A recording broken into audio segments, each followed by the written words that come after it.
being 7 o'clock on June the 7th, I will call the Ossipee Planning Board meeting to order. Roll call of officers, board members.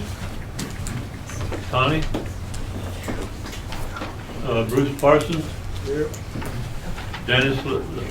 Yep. Okay. Roy is absent.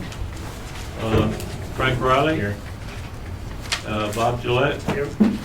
Rick Changine, the alternate, is here, and he will be a voting member in place of Roy. Has all the members had a chance to review the minutes of the 17th of May?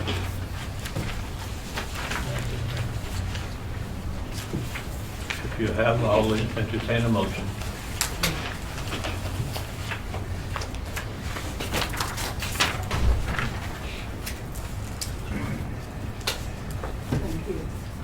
I'll make a motion to approve the minutes. Okay, is there a second? Bruce seconds it. Any discussion? If not, all in favor? Bob? I wasn't here, So you're abstaining. so I'm not going to vote on it. You're not gonna vote at all.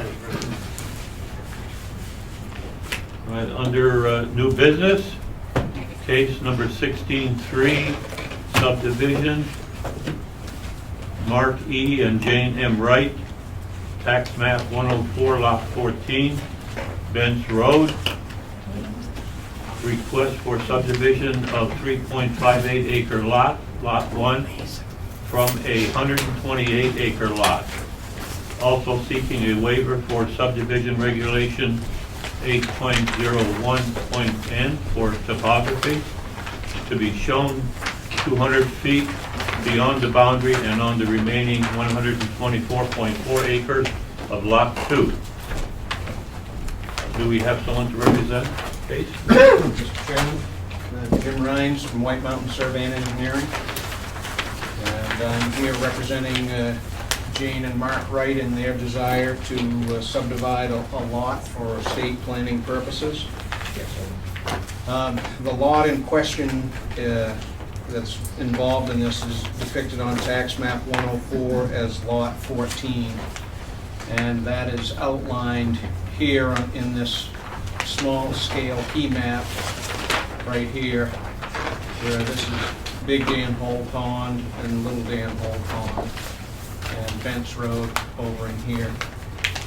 The existing lot is 128 acres in size, and it has approximately 1,300 feet of road frontage on Bent's Road and over 6,000 feet of combined water frontage on Big and Little Dan Hole Ponds. The proposal is to cut one residential lot along the easterly frontage of Bent's Road for a home for Mark and Jane as they plan their estate to be off of the campground proper. The lot will have no water frontage, as you can see here.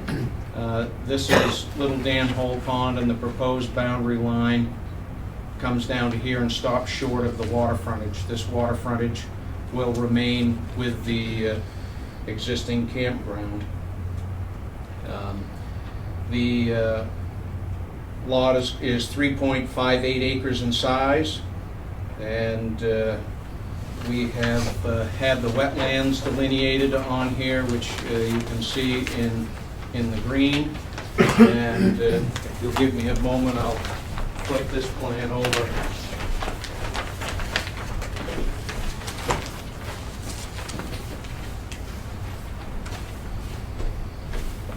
The Ossipee subdivision regulations, in addition to zoning, which requires 1 acre, we also have to comply with a soil and slope ordinance. The areas that you see here in this ochre color are slopes that are greater than 25%, and so those cannot be counted towards your minimum lot size. You can build on them, but they can't be counted toward your minimum lot size. Also, of course, the wetlands can't. So down in here, we have the lot loading computations by the Ossipee regulations, and here we have the state lot loading computations. This lot is the equivalent of 1.02 lots, if you will. So it satisfies both the soil and slope and the zoning requirements. We also submitted to the state DES for subdivision approval, and we received state subdivision approval for this. As you mentioned in the hearing notice, we are requesting several waivers. The first is a waiver from section 8.01 N as in Nancy that requires topography 200 feet beyond the boundary lines. We are requesting that for both this proposed lot as well as the entirety of the 128-acre lot. And that's the only waiver we're asking for this lot. On the remaining land, we are asking for a waiver from 801L, which is for wetland delineation on the remaining land, 801N for 5-foot interval topography on the remaining land, 801O and Q for soil type and test pits and percolation tests, 905L for a complete boundary survey of the 128 acres, and 905P for the location of natural and man-made features.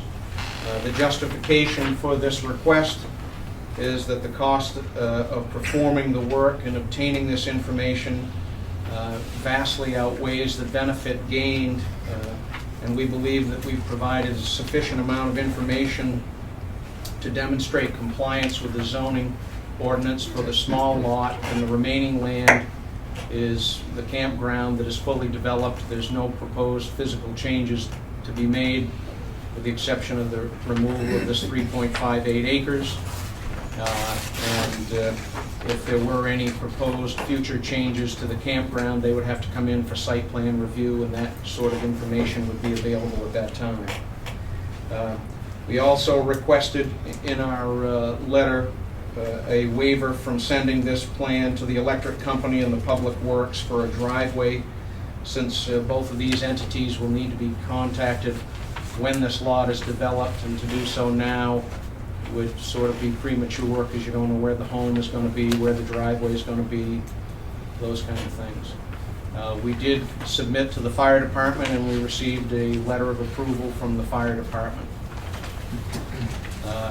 We also, you may recall, when we were in here a few months ago for a subdivision across the street for the Wright's daughter, we had one of the abutters who's here tonight, the Danforths, who own on this side, and we had a meeting with them, and we did survey all the way up this entire line to establish this. In fact, we found that some of the blazes that have been done over the years were over onto their property, and we've pulled that in, set a new monument at this point and at this point, as well as at all of the proposed corners. With that, that's in a nutshell what we're proposing. I'd be happy to answer any questions that the board or the public has.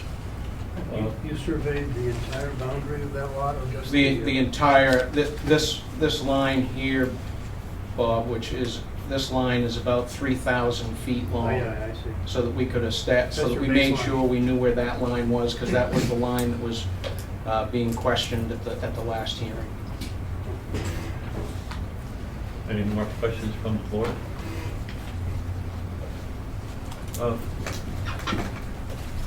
This line here, what does this represent? That's the existing boundary line of the entire 128-acre parcel. Okay. But the actual division was from right here. Yes. Any more questions from the board? You're asking twice where 801 is. what 801N for this lot, which is the 200 feet, Connie. Yeah, for 200 feet beyond the property line, so we're asking it for this small lot and then for the remaining land. And that's for the 200-foot part, and then we're asking for the 5-foot topography on the entirety of the remaining land. Separate waivers. Let me have that, Connie, and I'll read off the waivers. Thank you. Any more questions from the board? Any questions from the public? Any comments from the public? Yes, sir. John Danforth, Prince Road. The concern that we have as abutters is, number one, the slope. Because of, as you can see, there's some extreme slopes there, and it filters down to Danhole Pond, which is what the Danhole Pond Watershed Trust was named after. And the wetlands and the bog that's down there is just a concern with development over time. And the town's recently done work where they put in some culverts that's diverted more water down that slope. And so our concern is how it's going to affect the pond in the future. Do you represent the Danville Pond Watershed Trust? No, I do not. Does anyone here? Represent the property owner. I understand. I just said that's what the trust is named after, is that very pond that this could impact. I just wondered also if there's anyone from the trust here. Jim, do you have a comment on it? Yeah, I mean, the regulations of the town of Ossipee are designed to protect the environment through deducting soil and slopes and wetlands, which we've done. We're in full compliance, and I think that Mr. Danforth's concerns are valid, and the town of Ossipee has addressed them in their regulations, and we comply. You don't yet know where you want to put the home on this piece of property? I don't know, Dennis. I mean, I suspect, we've dug the test pit here. Yeah. I suspect that the home is going to be somewhere up here on this, above this slope. Maybe it'll be partially in it to have a walkout basement. But those sort of design elements haven't even been considered. This is for estate planning purposes, because Mark is starting to have more and more difficulties, and this is for planning for the future. It could be as much as years away. It could be, and it could, you approve this tonight, and maybe they'll want me to do a septic design tomorrow and start right away. But I mean, we can't do anything until they create the lot. But the likelihood is not then that the construction would go out onto the slope as the abutter was. That there's nothing that prohibits it, and as I said, the only thing that the Ossipee regulations don't. If they wanted a walkout basement, that would lend itself to it if you put it right at the edge, so that you could have an 8 or 10 foot drop from the front of the house to the back. Sir, does that answer your question? Well, yes, in a sense. That's another question. Has the Conservation Commission done a site review? Have they walked through? Do they still do that? The Conservation Commission is, may I? Sure. Conservation Commission isn't required to do this. The only time the Conservation Commission does that is for special use permits. They comment on applications, and for Wetlands Bureau applications. We are not proposing to impact any wetlands with this application. But, I'm not trying to be rude or anything, but there are wetlands down that border the pond that encompass our property as well as the rights. So that was part of what I was trying to get at earlier, is there's that potential because of the slope to affect that wetland. So that's why we're asking, did the Conservation Commission do that walkthrough? There's no requirement for them to. There's no We can't mechanism. respond to what the Conservation Commission might do. You can raise it with them if you wish, I suppose, but then there's nothing to walk through at this point. There's no plan. Oh, no, I didn't say the planning board should go and tell them, because you don't have that authority. They're their own separate board. Well, there's always a 30-day waiting period. So, the conservation, if you wish to contact the Conservation Commission, you may during that 30 days and see what they would think about it. Be here tomorrow. What's that? Be here tomorrow. Oh, they meet tomorrow night? That would have to be an agenda item, wouldn't it? But what I'm Well, hearing is no, there we can walk are no plans, and actually, it doesn't seem to be able to make any sense to build on that slope and thereby, as a result of construction, affect the wetland. Yeah, but Down slope. he's still welcome to go to the meeting and Yeah. discuss. Well, I raised the question, sir, because, as Mr. Ryan said, there's nothing to prohibit them from doing that. It just can't be used towards the calculation of the lot size. So that's why I raised the issue. Is that It's recall- nothing against what Mr. Ryan says or whatnot, I'm not saying anything like that. I'm just looking at how this will affect us down the road. As I recall, I certainly can't speak for him, but Mr. Wright has been a board member of the Danville Watershed Trust, and so most probably retains a keen interest in the health and safety of the wetlands and the shoreline.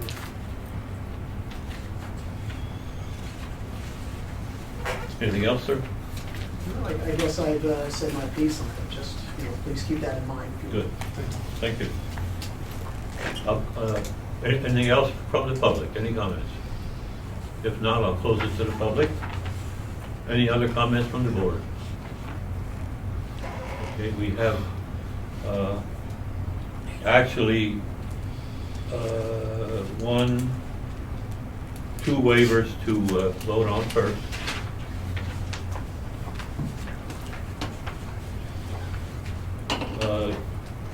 The curb cut and the electric company are two also.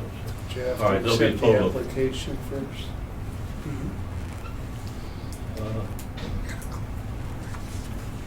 All right, is there any motion on the application?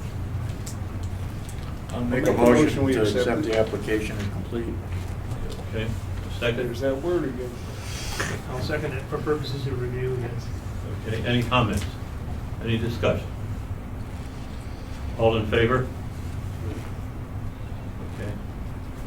Now we'll get to the waivers. The first waiver is for wetlands, Ossipee zoning ordinance, page 3942. Water courses or standing water identified with easements, DES permits if needed. Motion?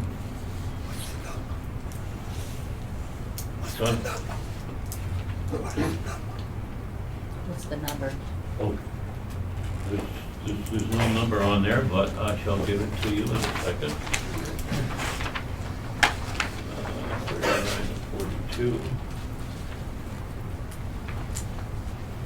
In the cover letter, Mr. Chairman, I listed the waivers that were needed in the, Yeah, I don't think we need the zoning ordinance number, but we have the subdivision regulation number here. Is that what you have, Paul?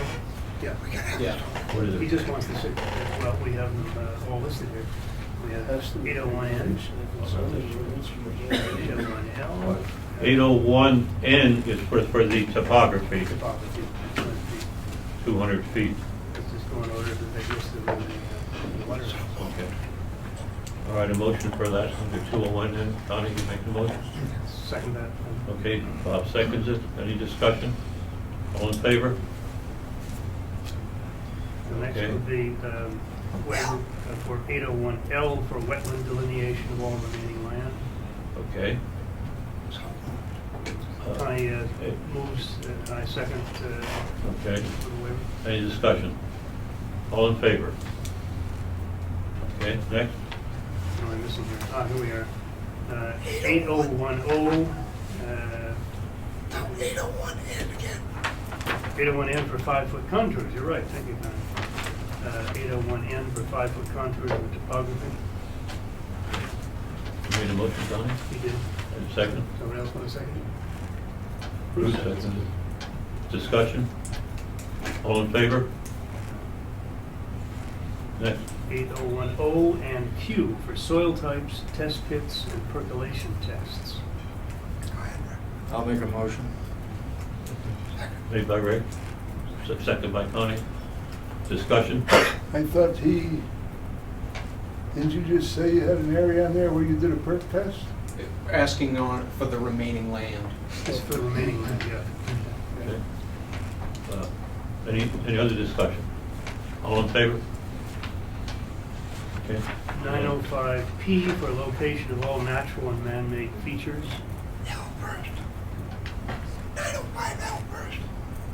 Did I miss L? Oh, 905, I'm sorry, yes, 905L for location of remaining land boundary, that's right. Okay. Mhm. Connie made a motion. Bruce seconded. Discussion. All in favor? And finally, we get to 905P, location of all natural and man-made features. I'll make a motion. Rick made a motion. Seconded by Bruce. Discussion. All in favor? Okay. That's the full list? And then we ask for the waivers on the last page. Yes, for For the the electric company. Electric and company.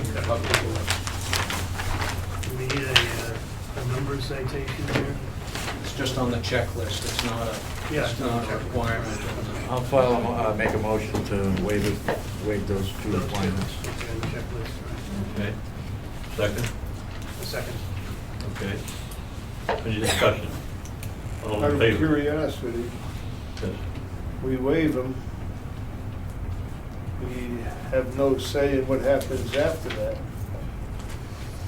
Well, It's it's gonna be done, isn't it gonna be done? Well, it's gonna require it to be done. We have to get a driveway, the applicant, when they go to develop it, they have to get a driveway permit from the town. And so they'll go see Brad at that time, and to get power, they have to go see the power company at that time. When they know where they're gonna build it, the power company will tell them where to place the poles or the transformers or however they do it. And Bruce, I think this particular requirement was simply to advise the utility of anything that might affect their right-of-way or their interest that cross the land, which is not relevant here. any further discussion? All those in favor? Okay. All right. Since the application is complete, Connie, you've looked over the rest of the packet.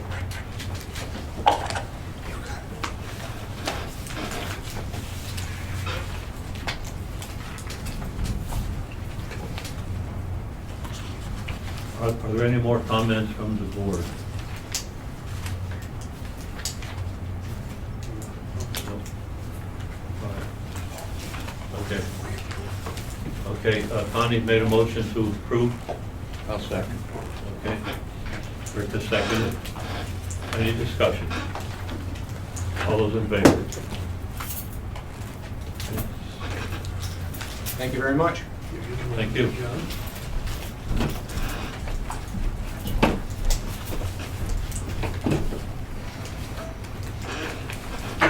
Next is a informal discussion. John Kushak, I'm sorry if I'm... Yes. Is that John close? Cooch, yes. Everyone calls me Cooch, Cooch. The Cooch, may I?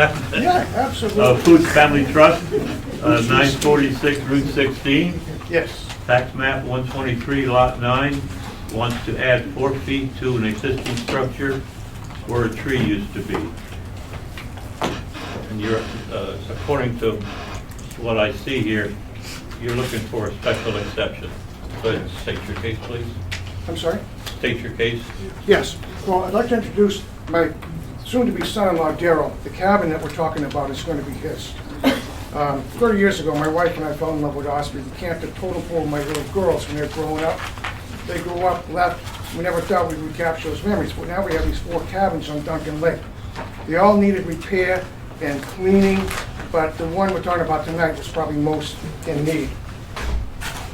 Last year, we realized the damage to its roof from pine trees. There's 2 pine trees that were hazards, so then through damage in the roof that had rot underneath, we needed to demo the back part of that cabin. I hated to take those 2 trees down because we respect them. So instead, in my illustration 1, that first page, we planted 45 other trees. That handout that I gave you, the little flags marked where the trees are. We milled the wood to build a replacement in the back of the cabin. But in April, Daryl proposed to my daughter, and they're to be married at the camps July 23rd this year, about 6 weeks from now. I also found out that my daughter's expecting her first child and my first grandchild in November. This will be for them. This is their cabin. So we, in the second illustration, you can see from the tax map what this cabin looked like. It was an unusual shape. It had been built around a tree years ago. The bathroom inside here was so small, it didn't have a sink. If someone used the toilet, their knees and feet were sticking out the door. It was not good. So when I found out that these new things were happening, my plans changed. I said, why don't we build it a little bigger, maybe by 4 feet or so? Well, on the third page, you see the illustration of what we did. In 2 days, we completed that construction, and the day after, someone called the zoning enforcement officer. Mr. McConerty came down and told me that I shouldn't be expanding the property unless I had the proper permits. And it's my fault. I didn't think to ask ahead. I just was doing it. And he was very nice. Told me I needed to get the state permit first because Ossipee wouldn't give me one unless I had it. So I applied for it, and that's illustration 4. I applied and they approved it. And so the last illustrations, you can see the footprint of the camp the way it was, and the very last one shows when we finish this work, it would give us like about 4 feet on the end away from the lake and close where the tree was. And to give a little more space, you know, for a new family with a new baby. And that's what I'm looking for tonight. We need your help, we need your permission to go ahead with this work. When we bought these camps, we didn't tear them down and build some fancy house. We are trying to preserve something that's been in Ossipee for generations. We like the character of the camps, and so we've kept them the way they are, and we want to make this one about the same size as the others. So I need your permission to go ahead and complete this work. The wedding is in like 6 weeks, and right now, it's an eyesore, just sticking out there like that. You may be speaking to the wrong board. This is a certificate of denial of building permit, and at the bottom it says you may present this certificate of denial along with an application for variance or special exception to the zoning board of adjustment. I don't believe the planning board has jurisdiction in this matter, right? It's a zoning Well, board. I applied for a permit to Ossipee, but I haven't heard back on it yet, Well, other than, you know, Steve, could you be talking to the zoning board about this? Zoning or planning, whether it's commercial or residential, what I understand? Well, if it's commercial, then he might need a site plan approval, but I don't think it's commercial. I think it's residential. We own, unless our he's site plan renting. review regulations only pertain to commercial development or multi-unit housing, which is technically commercial. In any case, the certificate here says you need to address this to the zoning board of adjustment, the denial certificate. So it turns out the very same person who is our wonderful secretary for the planning board also will accept applications for making presentations to the zoning board. Right? So again, tell me what was wrong with it? Did you close to the property line or something? It's non-conforming about it. Existing structure he wants to expand. Existing structure he wants to expand it. It's an existing structure and he wants to expand it. And Into what? And it doesn't meet today's ordinances. What's ordinances it meeting? There's 4 camps. And How many? it's a residential property and there's 4 camps Oh, on the okay. property. Gotcha. yeah. They used to rent all the camps, and I would like to do that too. Maybe not all of them, but a couple of them. And I have a commercial lot up above where we have billboards that we get revenue from too. So is this a commercial operation? He's renting the property, that makes it commercial. It's just not a casual summer rental, this is a business that you're engaged in, is that right? Well, I have my own LLC, and this is a part of it, these camps. Okay. Are you renting to just family or to anybody, so to speak? Well, we have a couple camps like theirs and mine. We probably won't be renting much, but the other two I would. In other words, you're renting to the general public. I'm sorry? You propose to rent to the general public, is that Yes. right? Yeah. Well, you'd still need a special exception from the zoning board, and once you have that in hand, then you might need a site plan review if this is a commercial development, small as it may be. No? Well, golly. We can't, I don't think we can act without the zoning board having granted the variance. You need a variance, and a variance can only come from the ZBA. It can't come from us. Once they give you a variance, seeing as how it's a commercial property, you come to us for site plan approval. And then our site plan regulations, which pertain to, septic design, et cetera, the health, Driveways, safety, environmental lights. issues, you have to show compliance with those very basic regulations, but only when you have the variance that allows you to build what you want to build. Okay. How long ago was these rented? I'm sorry. How long ago were the units rented? I think they had them rented about 5 years ago. Yeah. They haven't been rented in 5 years, is that what you're saying? Yes.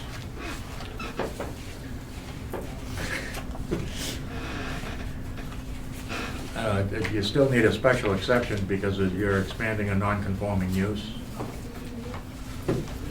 That's the zoning board? Right. The Board of Adjustment. Yeah, according to 23.3-.2, a non-conforming structure may be expanded or altered by special exception under Article 26.2 as a business, This is the zoning ordinance. as a business or conditions warrant, providing, however, that such expansion does not make a conforming structure non-conforming or a non-conforming structure, which you have, more non-conforming. So according to the ordinance, you cannot make a non-conforming structure more non-conforming. In any case, that's an issue for the ZBA, not Right, for us. that's right. So we're no point in our debating that. He's on the shoreline, that's what the variance has to be. Right. He's encroaching on the shoreline. Could be. Again, that's a ZBA issue, right, Connie? Yeah, it's nothing to do with the building. You are looking to expand toward the shoreline, correct? No, Away from the it's other Away way. from the shoreline, but Yeah. still in a non-conforming. Right.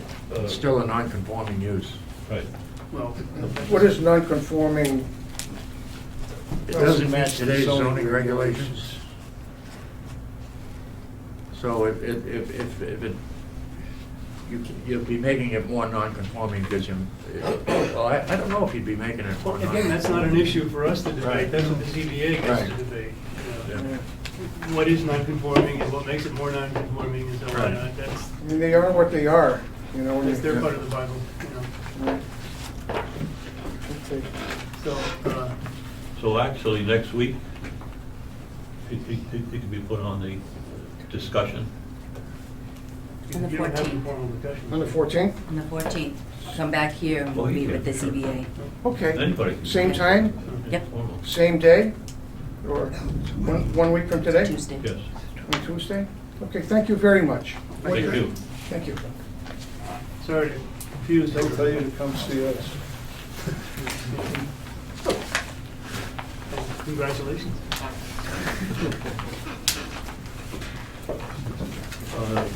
The next item are the unsatisfied conditions.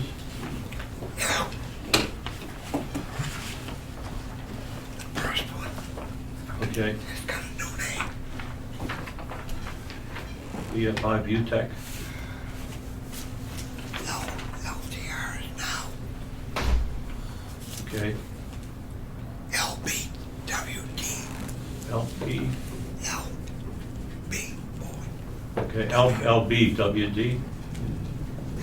That's the sign out there. Okay, What's going on, Steve? What, EFI, UTech?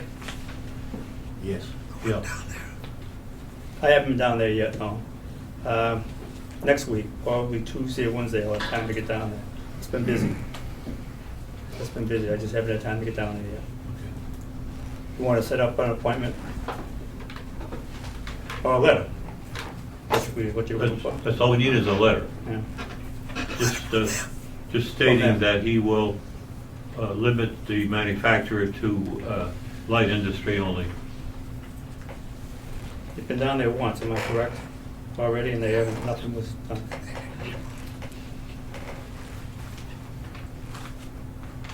The other items are for the Dollar General, and am I correct, Laura, in saying these are all pending? I haven't heard Okay. anything from them. And Steve, on the Aubuchon hardware? That's close to 65–70% coverage. Just by looking at it. I mean, I didn't get out and measure it. But it's a lot. It's a lot. It's a lot more than what you. What, does it match the plans? Well, the plans that I saw that you showed me. Yes. Was 46%, that it was. So they've exceeded. Quite a bit. Okay. Is that pervious or impervious paving? Did they pave more than 46%? There's a lot of paving there. Yeah, between Again, I didn't go out and measure everything. It's got to be 65–70% easy. Well, they have two types of paving, though. Correct. You have pervious and impervious. So the next thing we have to find out is what type did they use? If they use the impervious, then they're not according to plan. Yeah. So can you find that out? I can find that out. I can find that out. I think it's I going mean- to have to be measured too, isn't it? Well, yeah, once we find out that it's let's say impervious, then it should be Well, measured out. Either way, it should match the plan. Right. No, because you could use pervious. And it's, that can be done, Steve, before our next meeting.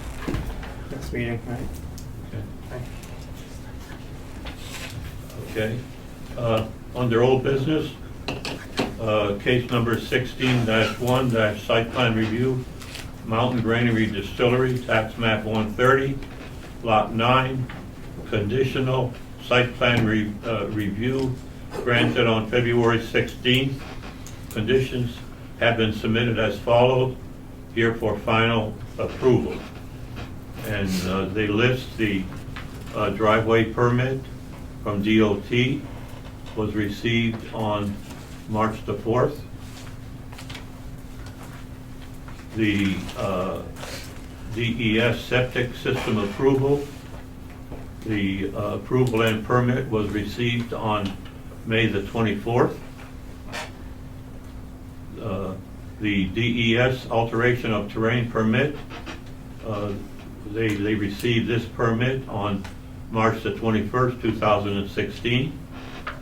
And the approval from the fire chief of Ossipee Fire, as of Thursday or Friday of last week, we have received the approval letter. How can it be as of Thursday or Friday? It should be either or. Well, do you have a letter? It was not stamped. I received it on 5/24. You got it on the 24th. I got it on the 24th. We got it All on right, the 24th. okay, all right. That's fine. Okay. Ash, are you here for that? Both Sean and I. Okay, all right. Sean can speak. Do you have any further comments on anything that pertains to the case? I do not, sir, unless the board has any questions, but as you stated, when we left the meeting back a few months ago, we had 4 conditions. All 4 conditions have been met, and the actual documents themselves have been forwarded to Laura. We have them. Yes. Yeah. Okay, Thank you. all right. Anything else from the board? Nope. Okay. Do we have plans to sign? Do we need to make a motion for final approval? I think we should. Okay, all right, go ahead. I would move for a final site plan review approval for the Mountain Granary Distillery. Is there a second? Rick seconded. Any discussion on the final approval? All those in favor? All right. Done. Thank you. Just one question, sir. Can I pick up at some point in time a set of the signed plans, and it's whenever it's convenient for the board? Yes. We have the plans coming off as well. Yeah. I'll have to pull them. Okay. Okay, and Laura, if you need more, just send me an email or something. Okay. Thank you very much. You still got the 30-day appeal period? You can't start anything for 30. Well, you can, but, you know, it's, At your own We risk. do so at our own risk. Right. Thank you.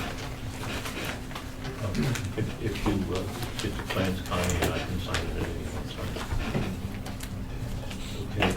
Okay. Next case, 16-3- site plan review, Westward Shores Lakeside Camping Resort, 110 Nichols Road, tax map 29, lots, several lots included, for expansion of a recreational camping park, continued from May the 3rd, 2016, planning board meeting. We have a series of letters, which I will read the letters out. No, not the letters. I will read out the subject of the letters. One thing, though, that I would like to bring up first is we have received a letter from the Effingham Conservation Commission and also from Freedom. I believe the members have received copies of this. Yes. Okay. I don't see any need to read the complete letter, but I will give a general synopsis. And both Effingham and Freedom are concerned that they were not notified of the Westward Shores application, given that they are abutters, in a sense, to this project on the lake. And Bob, would you please supply us with the reference? They both cite RSA 36:56 to 58, which is an RSA that's designed to ensure that if a community feels it is likely to be affected by a development, if there's a regional effect of the development across a town boundary, that they should be invited, first of all, be given the status as abutters, and then invited to provide testimony to the relevant land use board, in this case the planning board. Just to cite the relevant sections here, RSA 3656 says that a local land use board, that is ourselves, upon receipt of an application for development shall review it promptly and determine whether or not the development, if approved, reasonably could be construed as having the potential for regional impact, and this is later defined to include impact on shared bodies of water, streams, aquifers. Doubt concerning regional impact shall be resolved in a determination that the development has a potential regional impact. And then the other relevant section is 3657. Upon determination that a proposed development has a potential regional impact, local land use board shall afford the regional planning commission, in this case the Lakes Region Planning Commission, and the affected municipalities the status of abutters as defined in RSA 672(3) for the limited purpose of providing notice and giving testimony. So they have asked to be given the status of abutters before any final decision is made in this case, and be given the opportunity to present their point of view to the planning board, the town of Effingham and the town of Freedom. And I think simple neighborly courtesy requires us to do this, and if not law, actually law does actually as well. So anyone who wants to read this, I have a copy of the full RSA, but it's just those two paragraphs that are really the relevant ones here that I just read. I think that Laura should communicate to both of the towns of the development. And I don't know as we'll be making a final determination tonight, so we'll give them a chance to. Actually, it indicates that the planning board should make a formal determination that this project has a regional impact. I have a question. Yeah. You have state and federal permitting that Western Shores has to go through. Is that correct? Yes. And they'll have to have all those permits done and delivered to us before we can make a decision. That's correct. Town of Ossipee has zoning ordinances that they have to follow. Is that correct? If they meet all of those, I can understand maybe they want to have some conversation about it, but what could they possibly say or do that's going to affect the outcome of the meeting? You could ask the same of any abutters who, within Ossipee, who are landowners, and I would say probably, possibly not, who knows? But the abutters by law have to have a right to express their point of view, their concerns, and have their concerns satisfied. Maybe just by stating, well, the following regulations have been complied with. But we can't exclude our own abutters, and this state law, quite clearly, I think, gives the status of a butter to neighboring towns when they express a concern like this. So I personally don't see any harm in inviting them here to our next meeting, but we need to make a determination. Now, if there's disagreement among us as to whether this has a regional impact, it says here then that by definition has a regional impact. If we are going to say that they are abutters, then we can't listen to this case today because they have to be legally notified. I think that would be right, yeah. I think that the part of the impact on the other two towns would be the water traffic and or the water Well, pollution. quality, pollution. From septic. Because when it's in the water, it goes all over. Well, yeah, the point that they both make in their letters, if you've had a chance to read it, I know. So we have to determine if they are abutters or not. That's the No, Lakes no, Region no, what Planning. we have to do is determine if this has a potential regional impact. If it does, then they are granted the status of abutters under this RSA. Well, I guess my question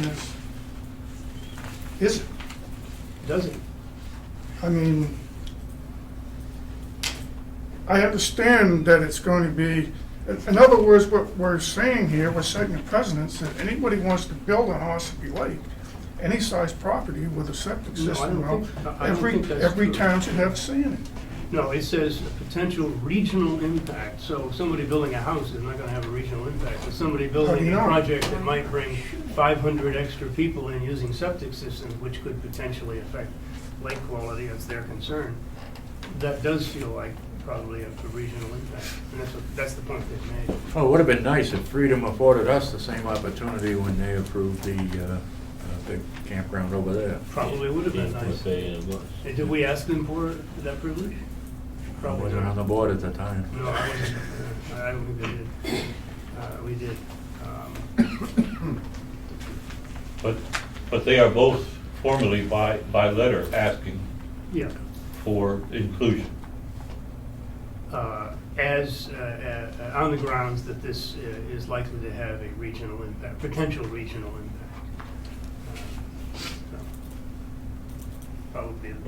Yes, sir, would you please Thank you. state your name? Yes, my name is Peter Malia. Good evening. I'm a lawyer in Freiburg at Hastings Malia, and I represent the applicant. And I noticed some of you have the red book Yes. containing the statutes, and this is a decision for you, obviously, not us or any abutters, the planning board, to determine whether or not this is a case of regional impact. But 3655 does give you 6 categories, and if an application falls into one of those 6 categories, then it would qualify as a case of regional impact. So if you want to look at 3655, 1 through 6, those are your criteria to determine whether this is an application of regional impact.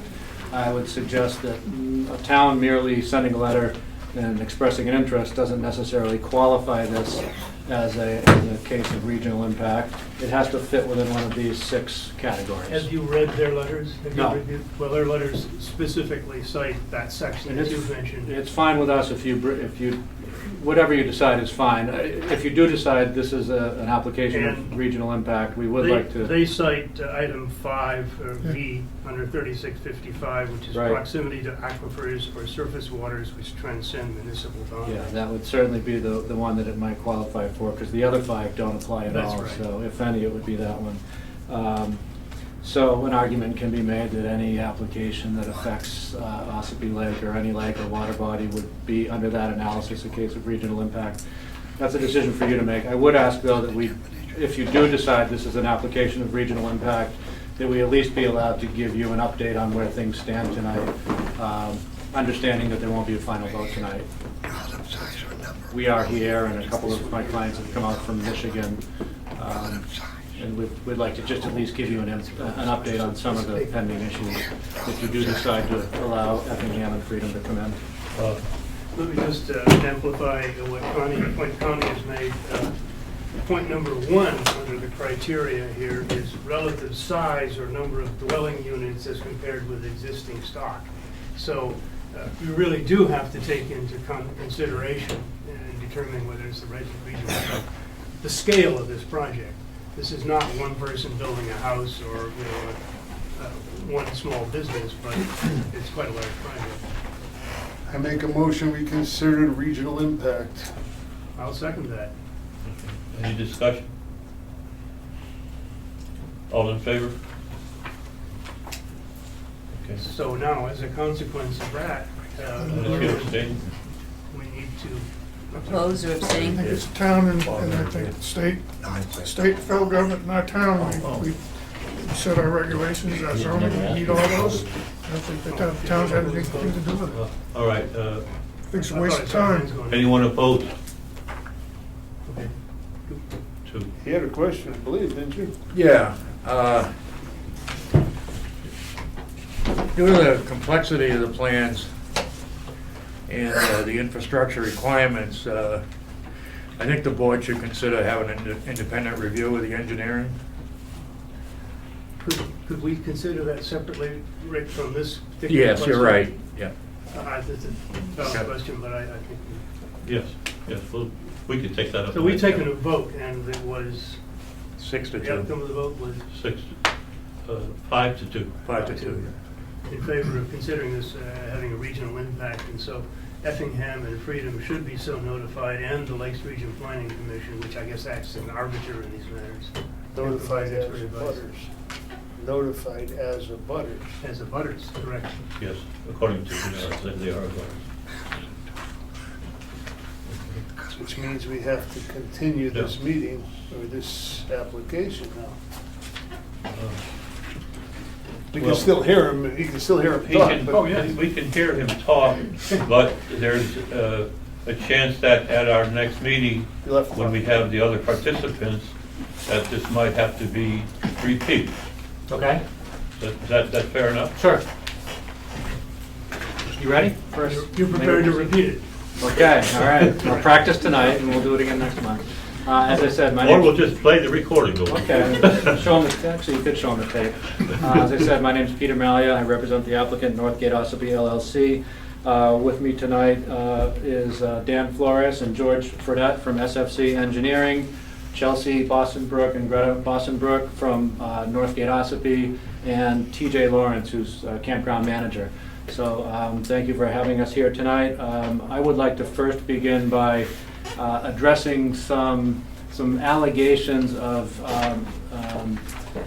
misrepresentations that have been made in a local paper and another local publication over the past month or so. And then after I do that, I'd like to turn it over to George and Dan and just have them give you an update on where things stand on some of the loose ends that are pending. There was an article in the Carroll County Independent on May 12, 2016 entitled Westward Shore's Expansion Plans Fail Fact Checks. That article referenced a ZBA meeting which took place on May 8th, 2016. That article said that George and Dan from SFC said that they had been in contact with and had the support of several organizations. Yes? Correction, that would be March 8th. March 8th, 2016? Yes.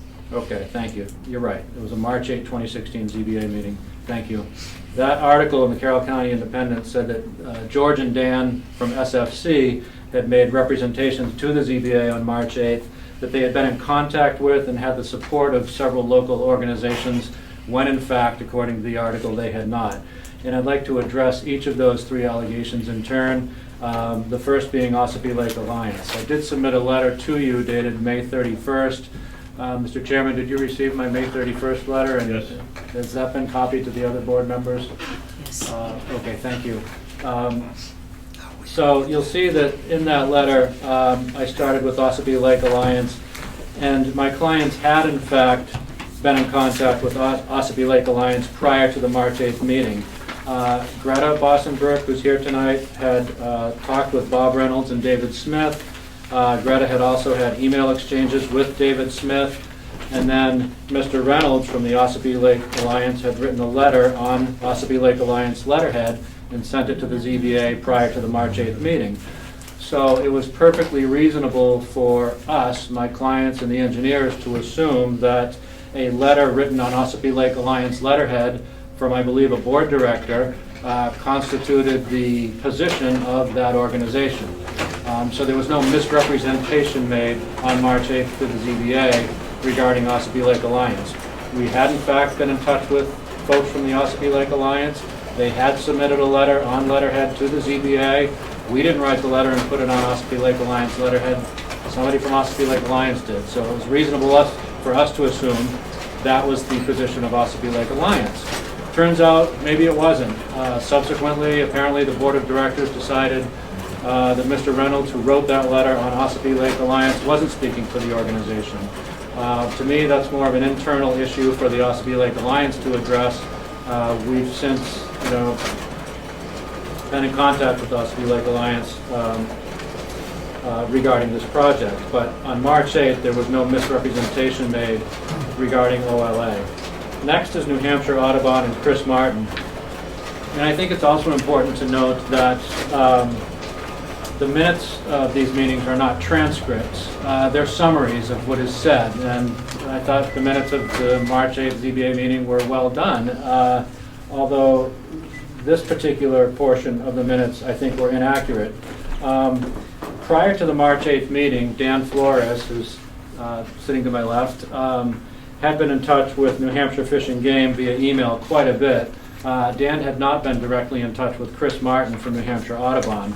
The closest Dan came to speaking with Chris Martin was in an email exchange that Dan had with Kim Tuttle of New Hampshire Fish and Game dated February 18th.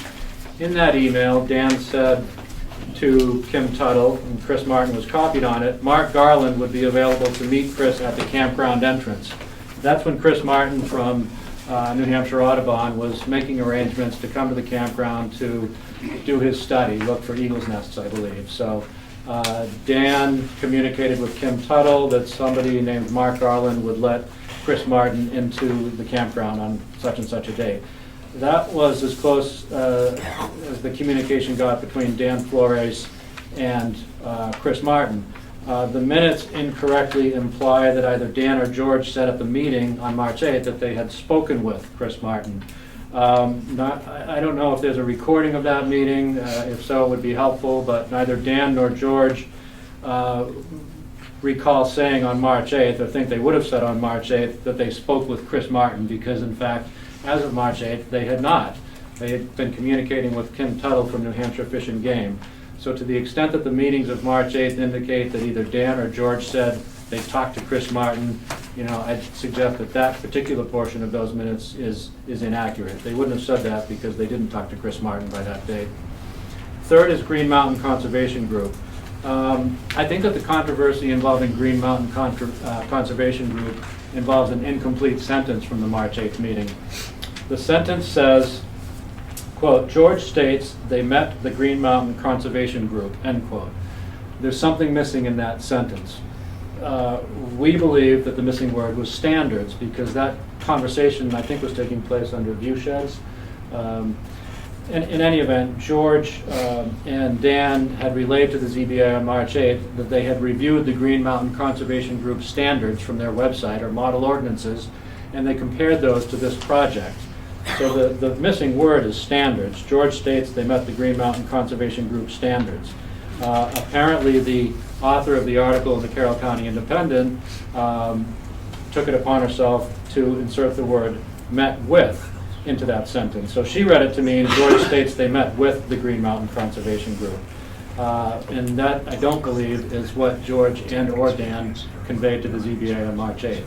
What they said was, we've looked at the Green Mountain Conservation Group standards, we've compared them to this project, and here's where they come out. Excuse me. Yes. The word with does not appear in the minutes. No. It says George states, that the minutes say George states they met the Green Mountain Conservation Group. We say it was supposed to say George states they met the Green Mountain Conservation Group standards. So it was just a typo or an incomplete sentence, and it was put in an article, and then Green Mountain Conservation Group read the article and demanded an apology from George and Dan, saying, why did you show up at the March 8th meeting and say that you met with us when in fact you had not? Well, we didn't say that on March 8th. We said we had met your standards. So a lot of this is a tempest in a teapot, but it is affecting the reputation of George and Dan, and it's affecting the reputation of Northgate Ossipee in the community, unfortunately. To conclude this discussion regarding March 8th, neither my clients nor their engineers misrepresented on March 8th their interactions with any state agencies or local conservation groups.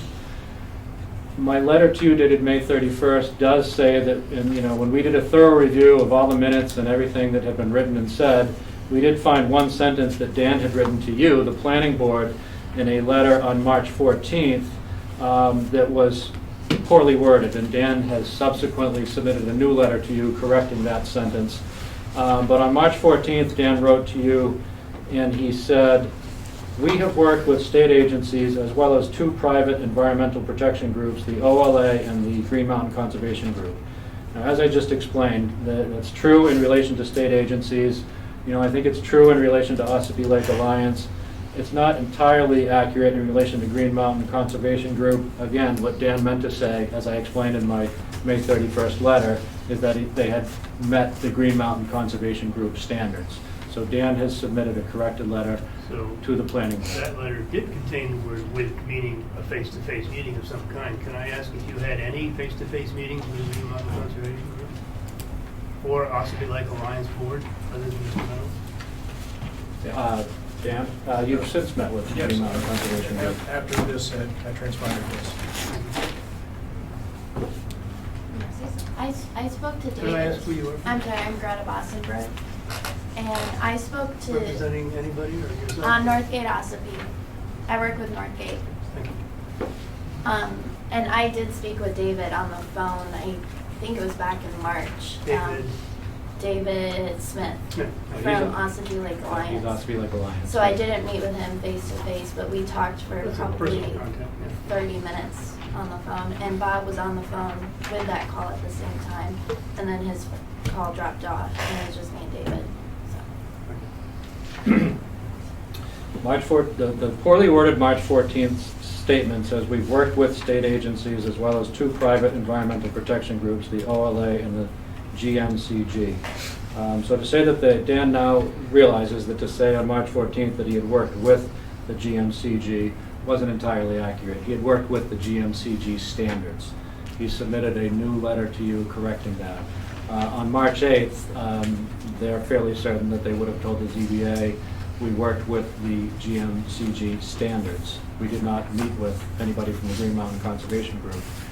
More recently, the Ossipee Lake Alliance posted an article on their website called the Alliance Report, and a new allegation has emerged in that article regarding the March 8th ZBA meeting. That allegation is in relation to Officer Scott McLean of the New Hampshire Marine Patrol. And I wrote, when I learned of that article, I wrote another letter to you and the ZBA, and I wanted to make sure you have that, Mr. Chairman. It's dated June 3rd. It was sent via overnight mail. And did the other board members have copies? Thank you. Because I wanted to respond to that as well.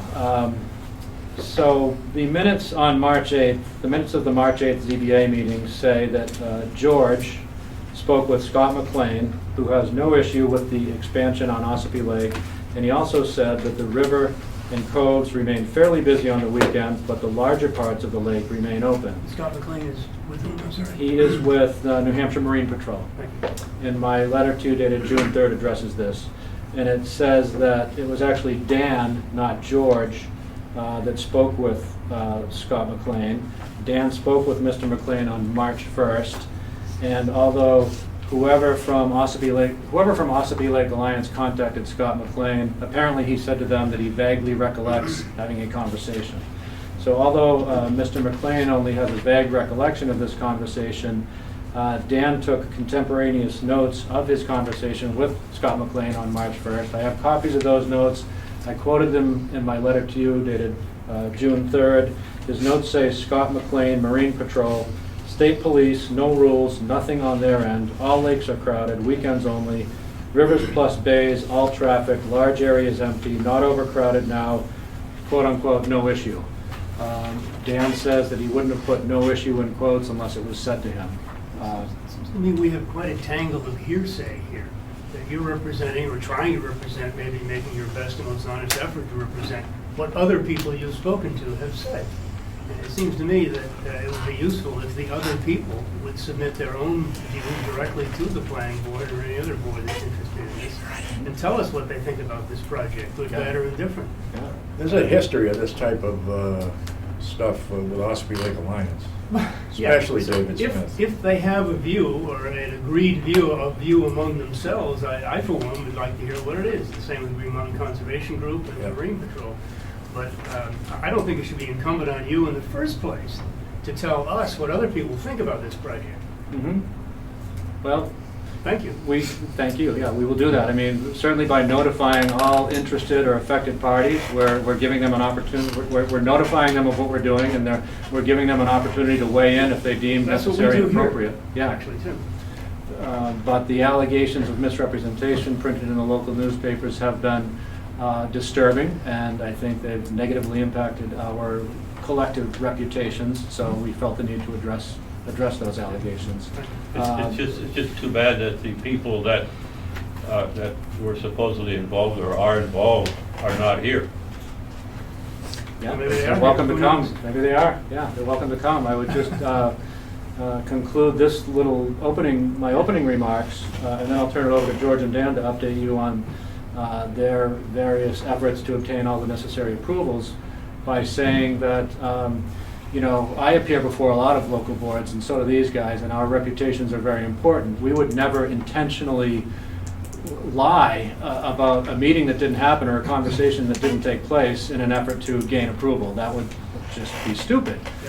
Even if we did get the approval, our clients are going to need to come back before you in the future for, I'm sure there will be additional visits back to the planning board and ZBA. So, you know, we're working hard to be as accurate as we can in relaying information to you. We feel like we have been accurate. We will certainly try to be more precise in the words that we use, but we would never intentionally misrepresent any meeting or conversation that took place. You might also avoid hearsay in future. We could certainly invite people to write letters. We can't force them to. Mr. Reynolds wrote a letter, and look where that got him. So. Before you continue, there was a question in the back. Yes, my name is Corey Lane. I work for Green Mountain Conservation Group. I'm the water quality coordinator and the project manager for the Ossipee Watershed Management Plan. So I would just like to say I am here to represent Green Mountain, and we do not support this project as our mission is water quality protection. I did not meet with anyone in this group. I spoke with Greta briefly. It was very far from an approving conversation. I offered to set up a meeting, and you called me last Wednesday or Thursday to do that yesterday or today, which was not possible. So again, Green Mountain Conservation Group wants to make it clear we're not in support of this. And personally, well, the organization, as he's been stating, would like to see how he is saying that Westford Shores is meeting the, standards that they have taken from Green Mountain's website. Because I don't feel like this development is something that would be. What would be really useful, just my personal opinion here, is if you all met with the engineering firm and went over your standards and tried to determine in your own minds, you may disagree. To what extent they're Absolutely. complying with your suggested standards, Right. and you both submit something in writing that says, that expresses your points of view. You may Right. disagree. Green Mountain submitted letters. Well, complaining about the Right. refused hearsay. Okay. I want to see your view, and I'd like to hear the developer's view, the engineering firm's view, of how you comply with, they comply with your standards. Do we have that? I don't think we do. No. We have a letter from Green Mountain. We do have letters from Green Mountain, Right. but does that, Right. And we did schedule a meeting for, June 15th, I think? I don't have my calendar. So, because we're very busy as well, we couldn't do it right away. We have scheduled a meeting to discuss the issues that are at hand, but it has not been before this. well, what we can do is useful when butters come forward or organizations that are concerned, is to get you all together with the developer to work out your differences and your concerns. And if there's no resolution, tell us. Right.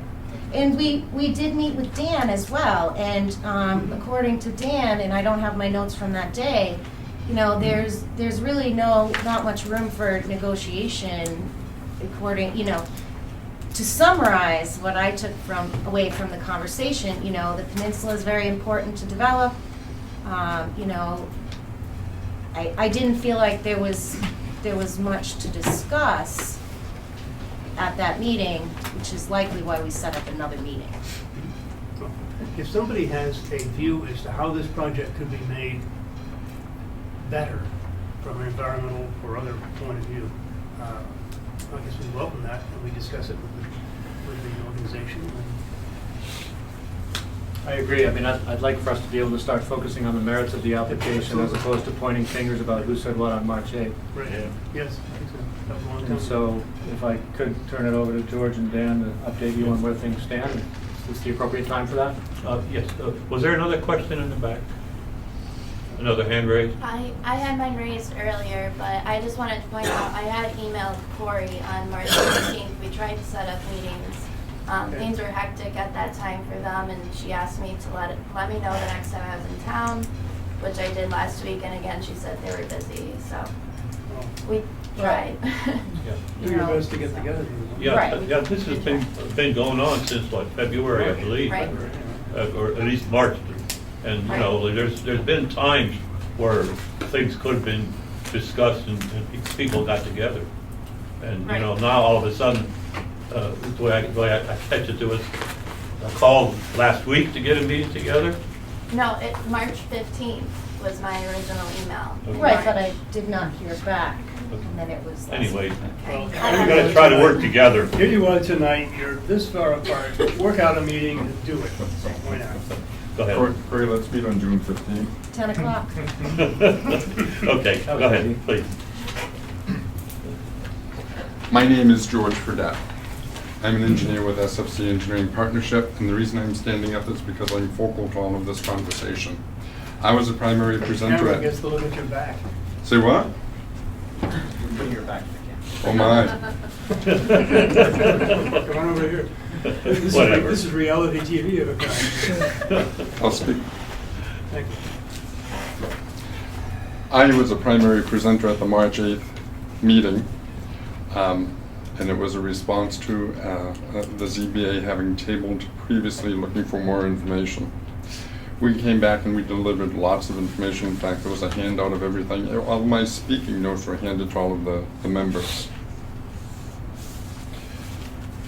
As Peter just said, what I said and what people heard, at least in some cases, has been different, two different things. We are the engineers. The merits of the application are based in our design and the facts that we present. I stand before you tonight saying that I stand behind everything that was said that night. And I want to clarify, if anybody has any concerns about what they've heard, read, seen, what I said, I'd like to be able to address those tonight, because there's nothing that was on the table that, hey, it's a public meeting. That's why I'm here tonight. And so I'll respond to any questions there were about that meeting, what was said, and then I'm going to turn it on to Dan so that he can just update you further. Any members of the board have any questions? I think your attorney's done a fine job of sorting out the hearsay. And Mr. Gillette, your comments and your suggestions are very good. Am I up? You're up.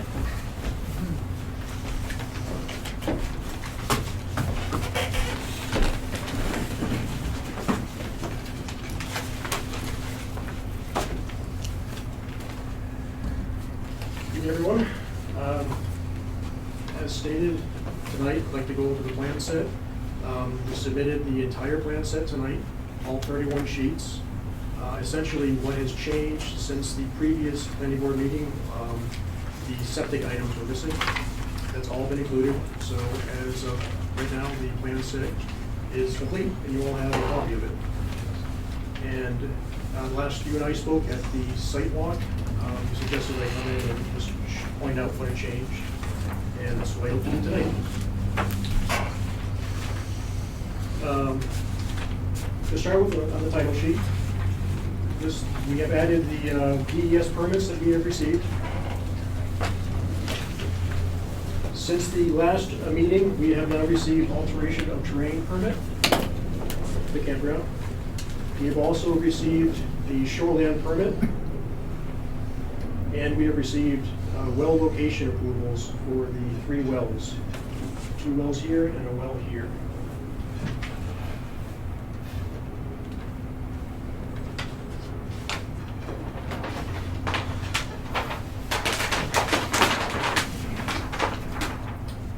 The overview plan, one item I wanted to point out, we had previously proposed using an existing well on the peninsula down here. That has been moved to a new well location here in an upland area. That does have DES approval. So we now have approval for this well and these 2 wells. So all proposed wells, the locations are approved. Another item that was requested was the Westward Shores camping seasons. That has been added to this plan as a note. The season is currently. What's that? The season is as currently. Correct. It gives concrete description of the season. What is the season? The summer season is from first full weekend in May to the first weekend after Columbus Day. And then the winter season is the day before Thanksgiving to March 15. And this is a limited season. The occupancy is subject to approval by the West Ossipee Fire District. Can I change your sign? What's that? You're gonna change your sign? Which one? The one It's that on the says side of the 4 road, saying seasons Westward lakefront Shores camping.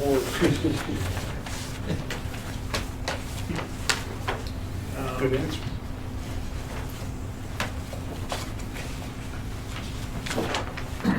Another question was regarding the wetland area. Oh, thank you for your answer. Mr. Chair? Just to address the question, that we hadn't discussed any modifications to that sign, but if the planning board feels it appropriate that we put the dates up there, we absolutely will. It does cover all 4 seasons what he had talked about. And then one other thing that I wanted to say was in that winter season, the water utilities are shut down just by necessity because everything is, it's Is that the kind of campground, it's information you put frozen. in a brochure, not on your sign? Say what? Isn't that the kind of information you put in a brochure, but not on a sign? I was just addressing the question about the sign. I just think the sign's a little misleading when you say you have 4 season camping. We're making a new sign. That says the wrong name anyway, so. I'm sorry? We're making a brand new sign. I'm getting it designed right now, Oh, so. thank you, that's all I asked. You can just say go.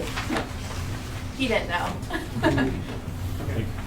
At the last presentation, I wanted to give everyone an idea of the land area, and I don't think I did a good job explaining the areas, in particular the wetland. This dark green area is wetland, delineated by a wetland scientist. We're staying out of that. The wetland area for the 300-acre site represents 43%, or 132 acres. So again, I wanted to address that because that was a specific question.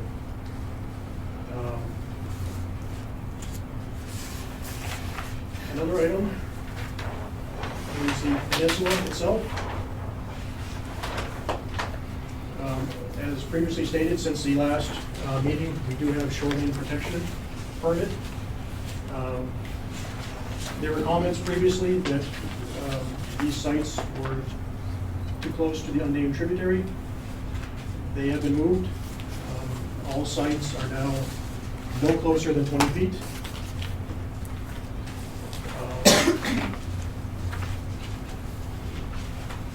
But in the floodplain? Yes.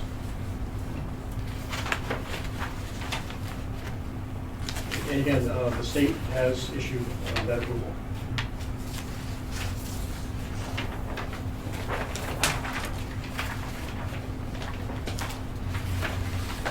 Another item, the access road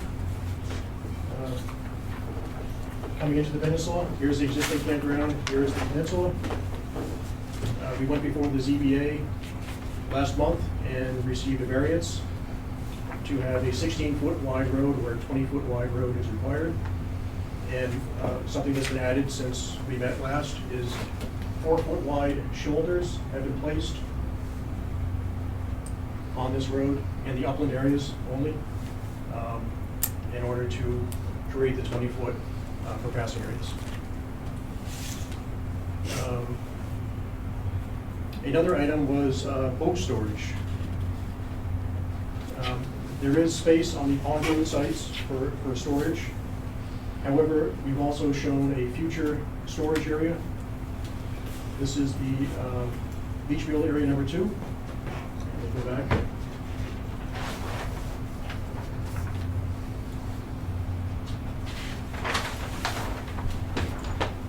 And there is space in this area. Right now I'm showing 50,000 square feet. That's roughly 100 plus boats. That's just regular grass area? Yes. And I believe that is it. One other item to bring up is, right now we are dealing with wetland permit review comments. There are 2 comments essentially. They have requested that we address comments from Fish and Game as well as the Loon Preservation Committee. And right now we are attempting to address their comments. We have proposed a easement on the property from this area, this floodway limit, up to the property line, west to the western property line. It's roughly 34 acres. That easement is for what purpose? Protection. Of loon habitat or other? Yes, environmental, to assist with general wildlife habitat as well as. I haven't shown it. It's not completed yet. Loons don't live in. Right. But that's what we're working on now to address and present back to wetlands. So that should be the final major DES permit. And again, that's for wetland impact on the access road. Otherwise, the other plans, again, deal with the collection system for the sewer and the effluent disposal areas.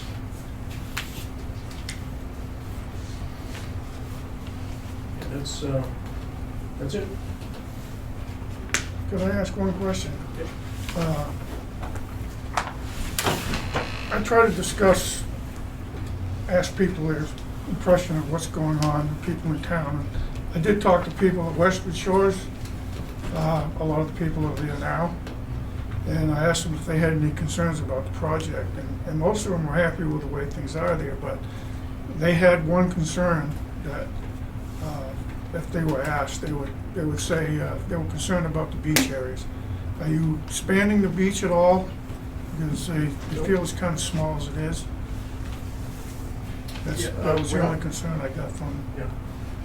We're only proposing the single wetland impact for the road widening in this area.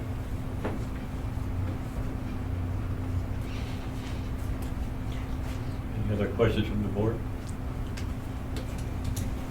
Do I understand correctly that this is largely for seasonal residents, that this is not an overnight, you're driving to Quebec and you stop here at Pullman Park Verde and you head out the next day?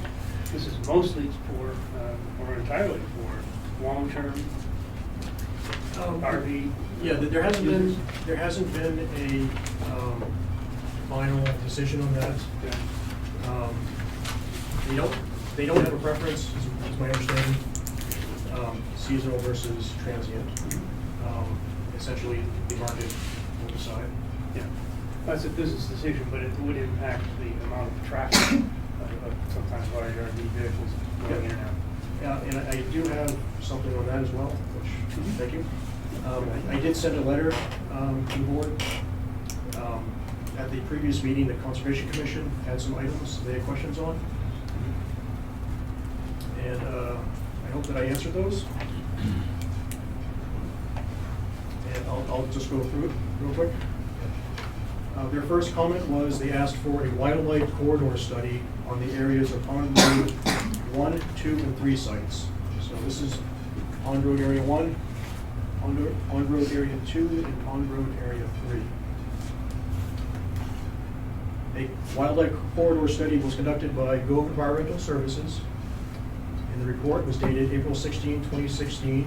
It states that overall no significant corridor or yarding area exists on site where the proposed campsite expansion is proposed. And that report has been forwarded to you. Next item, number 2, they asked for parking lot for boats and trailers, I described. Number 3, finding out where the septic areas are for the peninsula sites. Just to recap for everyone here, currently there is a septic system on the peninsula for the house. We're discontinuing that and pumping the effluent up to an area that's 1,000 feet from Ossipee Lake. So the current septic system uses the leach field on the peninsula, but you propose to pump it up 1,000 feet? Take it all the way off. Yep, up here. Sounds like Over the causeway. It's in a sleeved force main. There's a thick wall HDPE 8-inch sleeve with the force main within that.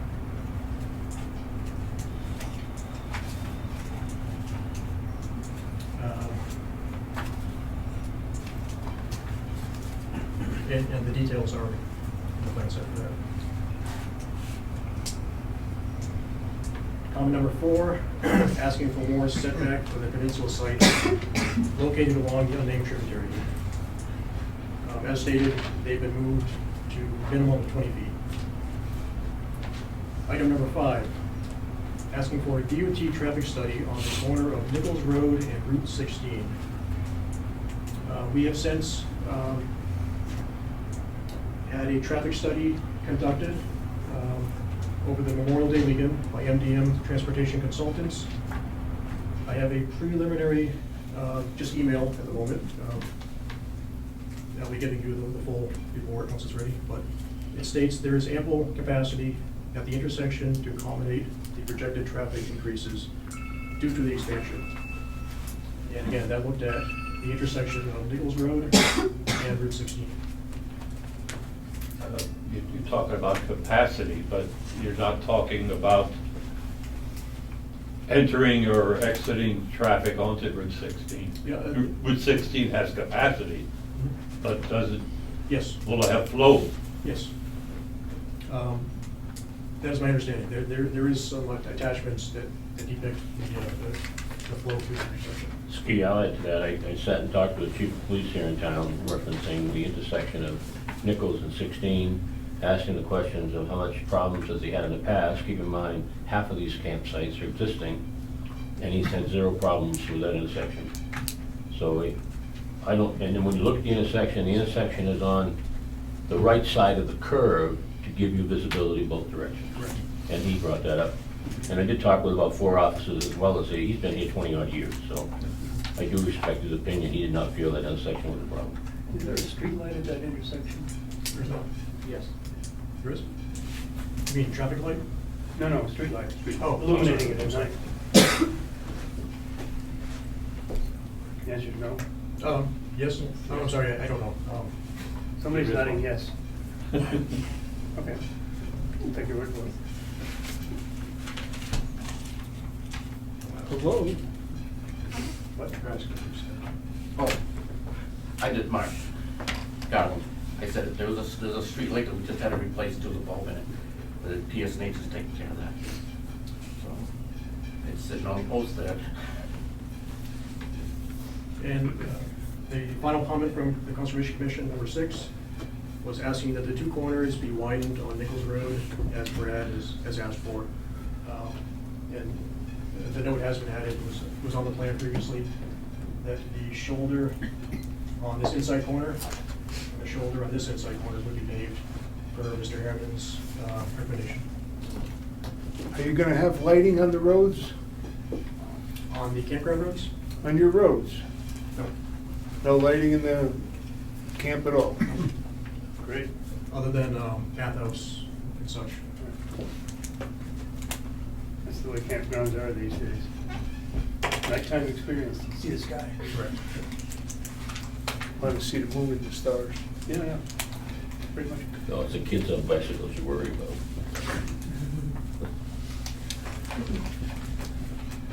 So, It's the droves and the golf carts. is any questions I can answer? Any questions from the board? How about the public? Any questions from the public? Go ahead. I was wondering, did you change the number of structures on the peninsula from 18, or is it still currently 18? It's still 18. It's still 18. And at our meeting a few weeks ago, you said that these structures are 600 square feet each. The structure itself is not. The structure is less than 400 per RSA. The actual, the pad, and sorry, just to explain it further, the development we're doing here is reducing reducing the impervious area on the peninsula. All of this brownish area is gravel paved, so it will be pervious. We're proposing a 42 by 12 foot area each with the 18. What height? What height? Elevation. Elevation. And what is the floodplain elevation now? It's at grade. What is the floodplain elevation? And of course, I'm not going to have that answer right now. I want to say 412. 406 is the... Wait for them. 406, right? It is, the current grade is below the floodplain, the flood elevation. So the pads are going to be below flood, Yes. and you're going to allow 12-month storage there. If it's going to be 12-month storage, it must be raised, the structure must be raised above the flood level. If it's temporary, it's a wheeled unit, then it has to be ready to be moved off.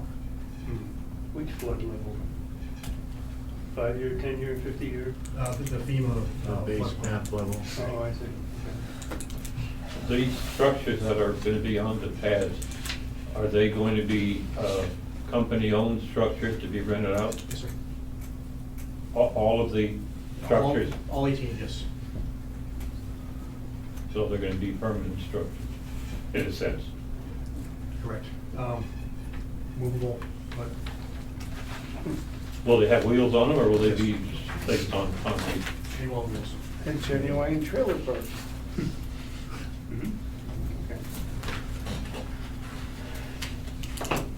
Anything else from the public? Yes. Again, it was from our meeting that we had, just trying to understand a little better. So you're going from about 258 previous sites Yes.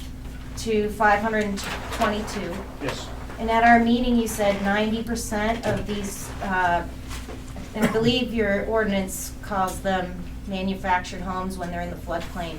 90% of them will remain in the floodplain year-round? I don't recall saying that.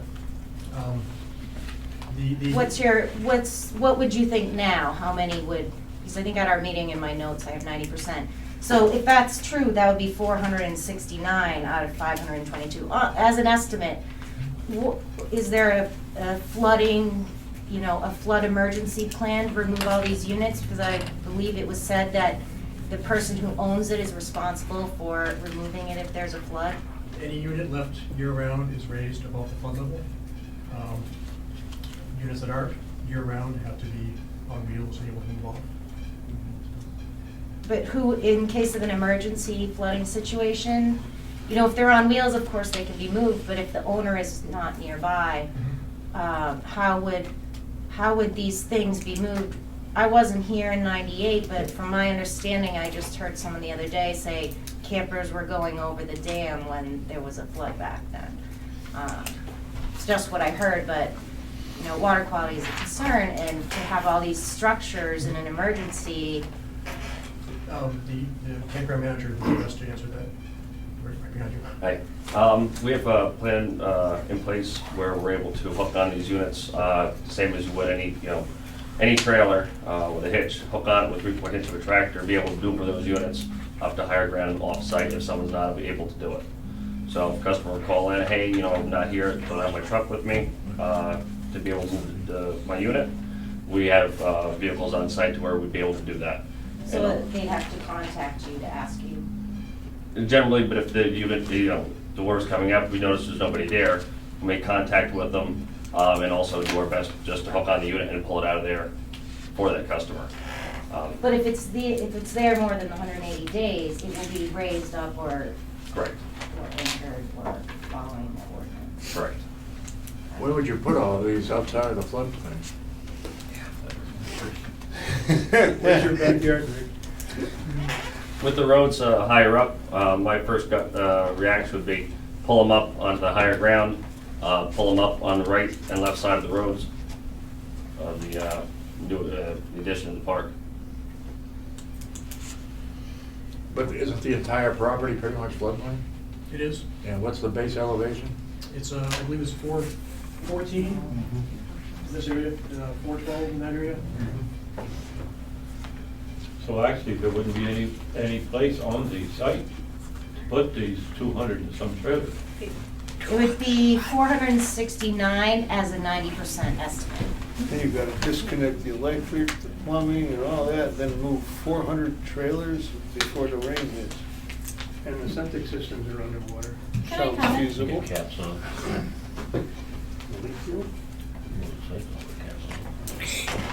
All right. I'm Chelsea Bassabrook, and I don't see how this is any different than, say, an actual trailer park or mobile home park. These people are responsible for their own trailers. As cavalier as that sounds, if there's a massive flood coming in, they need to make arrangements either with themselves or with us to get their property in a position where it's safe. That's why they have insurance.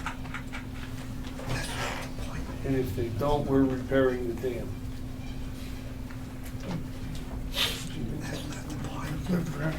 I take it that you're with the LLC then? Oh, yeah.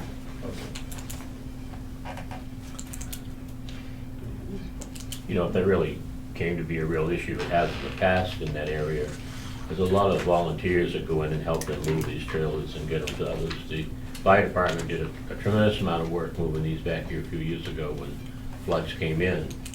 They're not going to be by themselves if that flood should come in, I don't believe. I'll go help them, sure, no problem. I'll go help them. So the town would be responsible? Nope. I didn't say the town, No, did I? no. I said I didn't say the town. Oh, I thought you said fire department, I'm sorry. Okay? Volunteers. Don't misquote me, please. And enough of that here. Anything else from the public? Questions, comments? I mean, I just have a comment. Yeah. My name's Marie McConaughey here in Center Ossipee. I don't see any difference in the trailer park than any of the other homes or camps down there on Ossipee Lake, on the end of Nichols Road, that are on cinder blocks or, I mean, I know that they're all pre-existing and they've been here forever and a day, but I don't see anyone complaining about those flooding and washing into the lake. And their septics. Is what? They're still there. And that's what I'm saying, they're still there, so and they're further down to the lake than a lot of these trailers are gonna be. They're still there after all the floods. Right, So they must right, and their septic is still there, and I'm just speaking as a taxpayer, I mean, I think this is an excellent revenue for the town. I mean, I know there's a lot of concerns with the lake, but Danforth Bay, I know it was brought up, I don't think we had any input when they put it in, but Freedom gets their tax break from their trailer or campground. I think that it would be a benefit to Ossipee as a revenue, just as a taxpayer. I think the question before us is not whether to do this, but how to do it to make sure it complies with all the. Could you speak up, please? I cannot hear you. But with that, I mean, if the state has already approved, the wells, the septics, the setbacks, DES has already been, approving these, it's up, I think now it stands to the town what we're going to approve, or what you're going to approve. But like I'm saying, just as a taxpayer, I think it would be a benefit to the town. Go ahead. So to touch on a tax benefit, obviously Green Mountain focuses on water quality, and I believe most of you know that your tax base is intimately tied to the health of our lake system. We do lake testing every month. We actually just did it today. Last month's results came in, and Ossipee Lake is a high-quality lake that's teetering on the edge of becoming middle-aged, if you will. Danforth Pond is a middle-aged pond. If you think of Province Lake, that is an old lake where it fills in with nutrients and sediment. So I can't quote the exact number, but for every meter of clarity you lose property values. And if Ossipee Lake changes to a lower quality lake, I think it could impact your tax base as well. So it's one thing to consider when you're looking at this project. 90% of New Hampshire's lake pollution, this is according to New Hampshire DES, is from non-point source pollution from things like this. This whole project is in the floodplain, and I know they're being called campers and temporary structures, but when they're left there year-round, they're impervious surfaces. And that's 469 impervious surfaces on that property. Now, in the addition, I mean, granted, and I'm just going off the estimate of the 90%, there's currently 232, and you're adding 237 more. So you're doubling the amount of impervious surface on this property that's all in floodplain and surrounded by wetlands. Can I make a comment?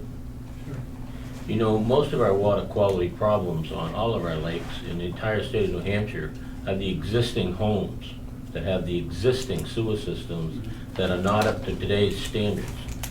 When these developers come in, their systems are up to a better standard than 99% of the people who are now owning property on our water sources.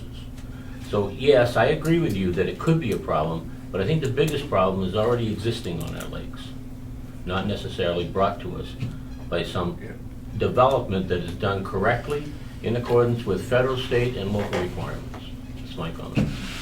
Yeah, I would agree with that, but I just add that if you or any other organization feels that this project has a potential negative impact on the quality of the water, we need to see the line of reasoning, the evidence from the structures, from the project that is planned here to an impact on water quality.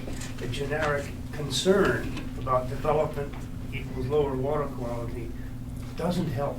We need to see a line of reasoning and potential evidence. Absolutely. What impacts will have an effect on the lake. So if you can provide reasoning and analysis like that, that will be of interest. I can But generic absolutely do concerns that. are not particularly helpful. Yes.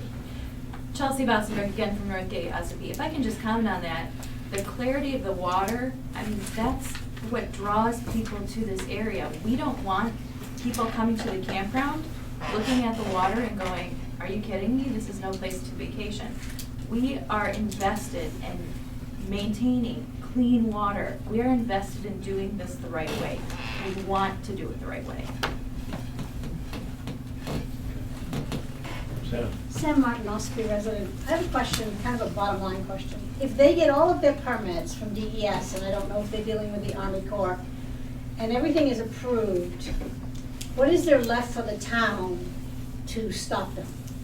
Because that's what it sounds like here, that you're trying to find every niggling little thing you can just to stop the project.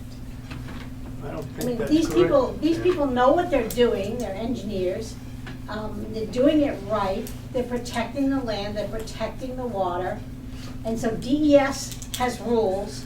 I don't know if they're dealing with the Army Corps, but they have rules. So once they have all of those, and those supersede our zoning ordinance, what do we have left? What's the bottom line there? How can you stop this project? Or can you just keep going along like this and keep making them come back and come back and come back? And I'm speaking to the chairman. Well, the town can have more stringent ordinances than the state. That's not what I asked, Mr. Chairman. I asked if we have stringent. Are our zoning ordinance rules more stringent than DES and Army Corps of Engineers? Are they going to supersede those rules and regulations and those decisions? Are we going to be able to override them with our rules and regulations on the zoning? There are 3 sets of regulations. Excuse me, I'm speaking to the chairman, please. Excuse me, I'm He can speaking, speak for I'm me. speaking to you, okay? We are not here to stop any project. We are here to ensure that a project that has duly conformed with the zoning ordinance and, if necessary, been approved by the zoning board of adjustment, complies with our and federal and state regulations. And we have our own site plan review regulations. We're concerned with how this project is put together, not whether it should go forward. We don't have the authority, as far as I know, to stop a project unless it's clear that it's not compliant with our regulations. I don't know that any of us have seen any evidence to that effect. We're here simply to make sure that it complies with our own site plan review regulations. That's what this whole process is about. Now, it's going to be delayed a little bit, not much, so that the town of Effingham and town of Freedom and the Lakes Region Planning Commission can have their say as well. And we're happy to hear any line of reasoning or evidence that organizations like Green Mountain Conservation Group might like to present. But we're here to make sure this is the best possible project that it can be in conformance with all of our regulations. And as this young lady has said, they're also invested in that interest as well. So I don't think there's a lot of disagreement here going forward, slow and sure. Bruce? Question was before, your pads, are they gravel or are they going to be concrete or hard surface? Yep, the Pond Road area will have gravel pads and gravel roads. Yeah. The peninsula area will have gravel pave, which is pervious. It's not gravel, it's a pervious technology. Because my point would be, someone brought up the point that the trailers, structures, whatever you want to call them, is impervious, and it's going to be impervious blankety blank blank. If there's gravel underneath them, and they're up off the gravel, then it's not impervious. Yeah, under DES regulations, alteration of terrain, the gravel pads are considered impervious. Oh, okay. In the Pond Road area, we have designed a stormwater treatment system to account for that. We have undisturbed forest buffers in these hatch areas, as well as bioretention areas separating the sites from the wetlands in this area. And there's detail in the plans as well. In order to capture any of that runoff and treat it before it gets into the ground. On the peninsula, again, we're using gravel pave. It's pervious. It lets the water in. So, Another question I know the Conservation Commission had. You have all that wetlands down on the bottom to the left there. And, yeah, you can't use them for anything. You can't use wetlands. right. Why don't you put them in a conservation easement to the Green Mountain, not Green Mountain, to Dan Hole Pond or the town is the conservator? Yep, that's what we're working on now. If you're only gonna put a little strip along the river. 34 acres, I think. Yeah, it's 34 acres approximately, and it's. Why not do the whole wetlands?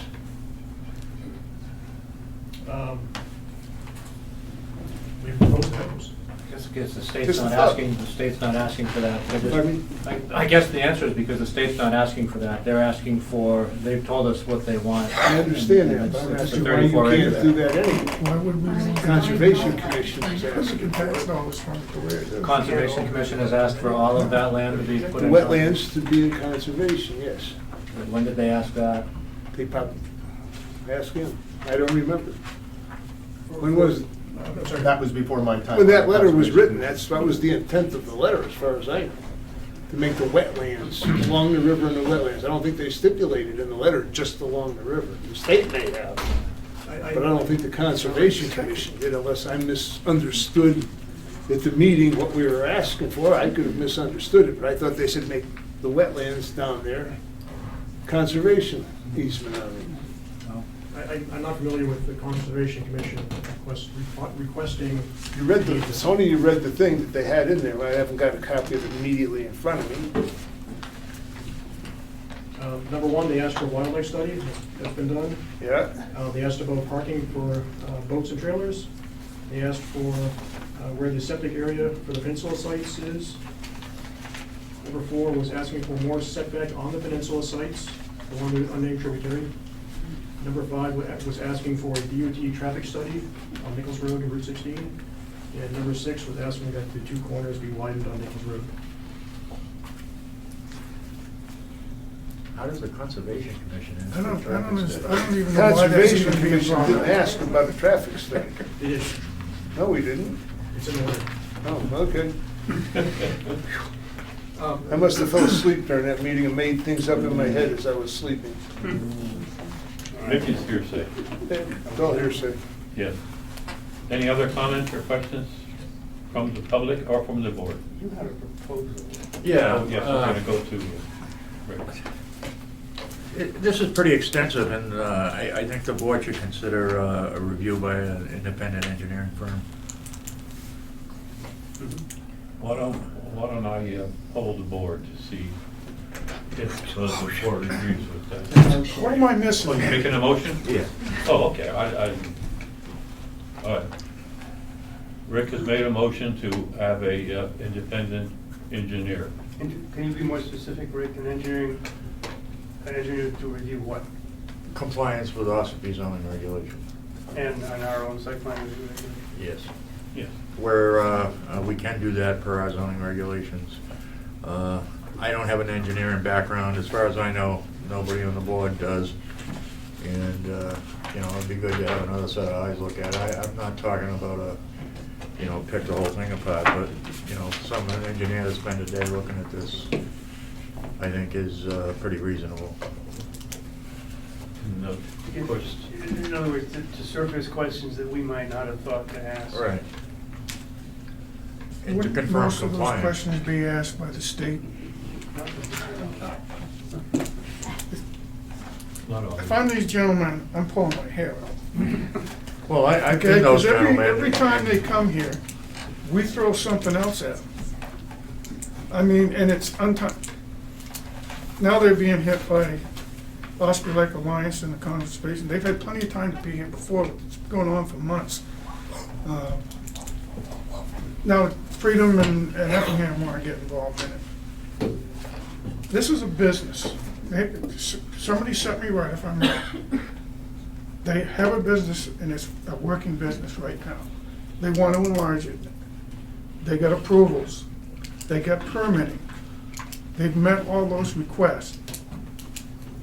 What else do they have to do? I think we need to tell them tonight, because I'm getting as frustrated as I know they have to be.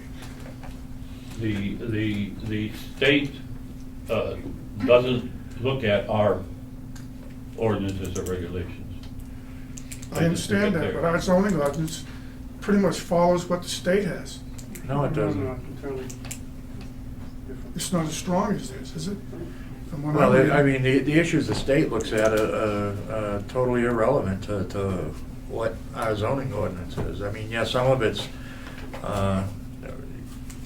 along the same lines, you know, lot size by soil type, and yes, they look at the water supply, and they look at the sewerage, but as far as setback, you know, other stuff like that, and the nuances of a zoning ordinance, I mean, there's a lot of stuff in this. I mean, how long did it take these guys to prepare it? You know, you've been working on this for what, a year, right? I've been on the other side of the table, and I understand it, and you know,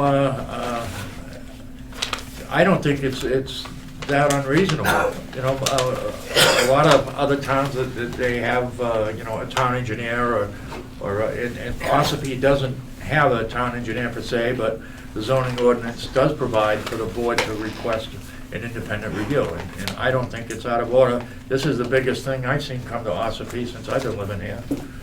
You know, Let me step back a minute. You made the motion. Do we have a second? Okay, Connie seconds. Now we can continue with the discussion. Connie? If I remember correctly, they've been here twice. The original presentation and tonight. They have requested 3 or 4 continuances. Every time we had a question, the chairman ruled that we could not bring it up that night. We had to wait for them to come.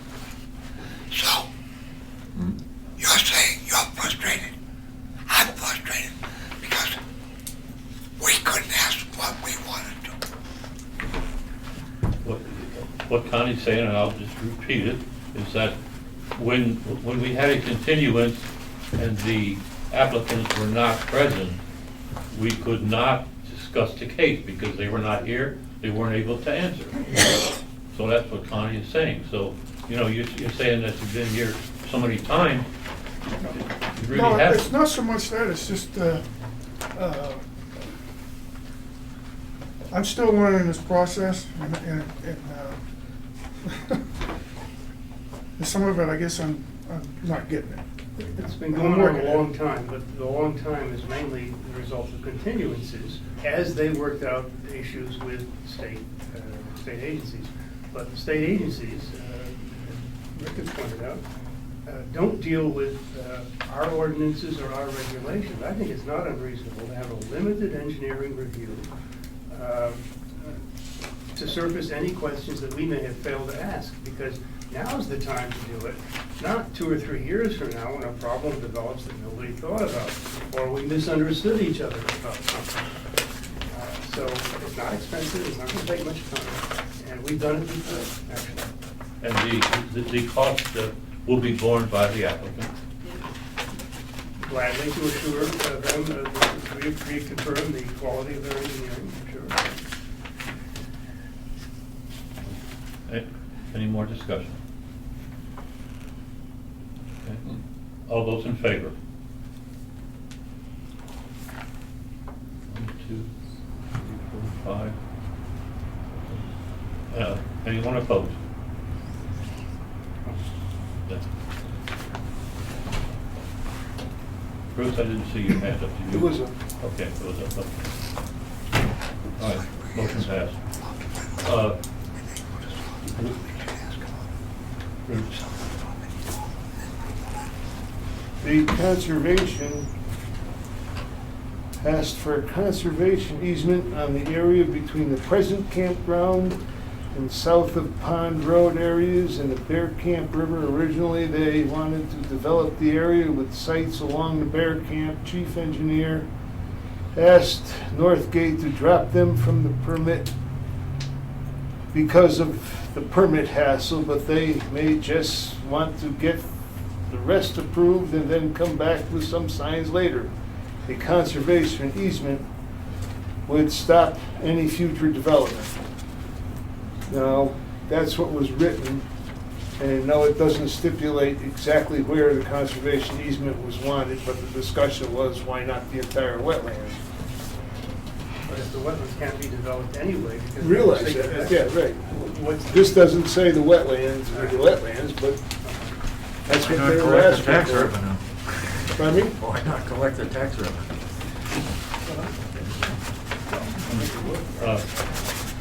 Excuse me, were those Conservation Commission meeting minutes? Yeah. Okay.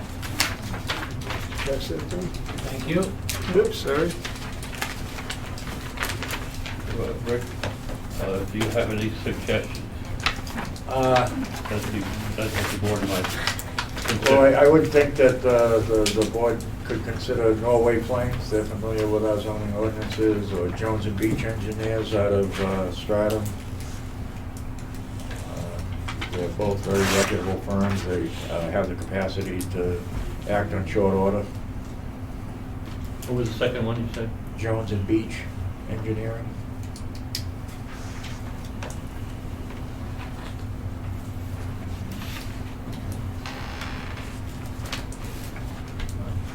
Both of those firms have presented before us.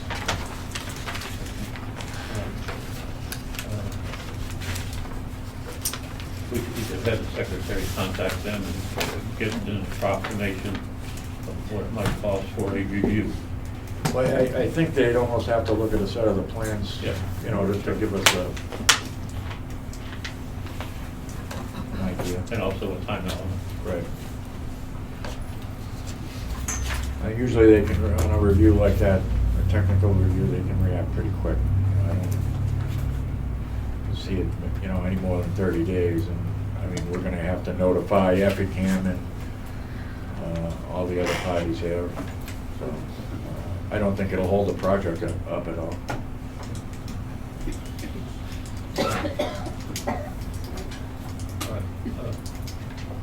Anything else? Yes, sir. Mr. Chairman, just on that, I welcome the review. I'm very proud of the plans we put together. But just in the interest of dollars being spent by my client, you said the zoning review is the review is limited to the zoning ordinance, compliance with zoning, is that correct? And the site plan review regulations. And the site plan review which are regulations. Pretty generic. and- Right. Yes. Yeah, I don't think we have any authority to go beyond that. Not interested in second guessing. the details. Stormwater is a big deal, and AOT already went through that. Yeah. That would be a big chunk. We're more concerned with meeting setbacks and impervious areas and percentages and stuff like that. Mhm. You know, we're not gonna wanna redesign the septic systems and water systems. I will, I'll ask the secretary to once the two firms have reviewed the plans, to get an estimate of cost, so that we could let you know as soon as we find out. Sure. Go ahead. Another question. You talked about notifying Effingham and Freedom. How is that going to happen? How am I involved? Well, the law says we have to notify them in writing within 5 days. Okay, how am I involved? How is my client involved in notification? I think You you gotta copied pay the letters. postage. They do it? No. Laura will do that and send you a copy by email. Okay. I think we should probably notify not just the conservation commissions that corresponded with us, but also the select boards, so they know what's going on. In case there's no communications adequately within Effingham and Freedom, these things sometimes happen. So Select Board, Conservation Commission, and copies to representatives. Bruce? We hire an engineering firm, we are hiring them, we have to pay them out of our professional fees. Right. Then we send them the bill, and then they pay the town the bill. Right. Correct. And it goes into general fund, not our professional fees. Correct. There's two RSAs that pertain to that. It's 674:44-5 and 676:4-B. So that covers how it works. And we do hire them and pay them, and then give the bills to the applicant.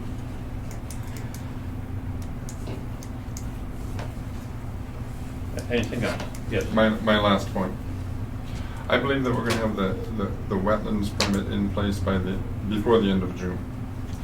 By the way, there is no Army Corps involvement. Army Corps does have the latitude to be able to invest themselves in whatever project randomly. However, this one doesn't meet the jurisdiction. Keep in mind the wetland permit on this is for about 1,000 feet of wetland fill, wetland impact.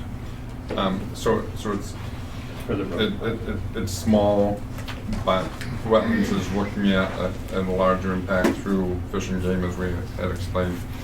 All I'm doing is I'm just telling you the time frame that we were looking at. We haven't come back here because it was at the last meeting that we presented. It was clear to me, anyway, that we should get all of our state ducks lined up. Yep. It has been, I think we continued twice because we didn't have everything. But because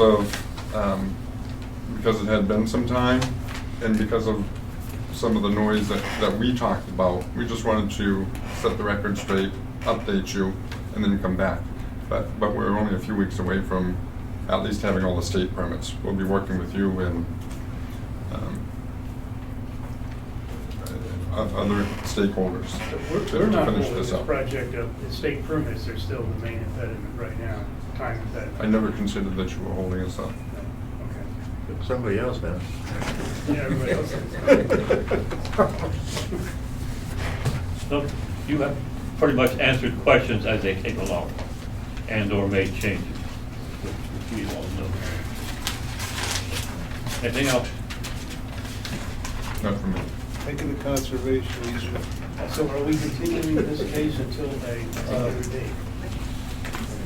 Well, it might take,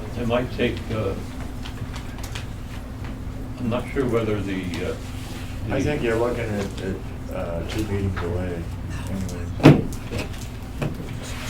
Yeah, we have to select a date here that everybody agrees to. I feel then 2 weeks from now. 2 weeks or 2 Well, meetings? I'm just meetings, I mean. Which will be what date? Probably the first meeting in July. Right, first meeting in July, which is. By the time we well, get a review that's, and everything. July the 5th is the first Tuesday in July. The 4th is a Monday. Does that make sense to you? That makes sense.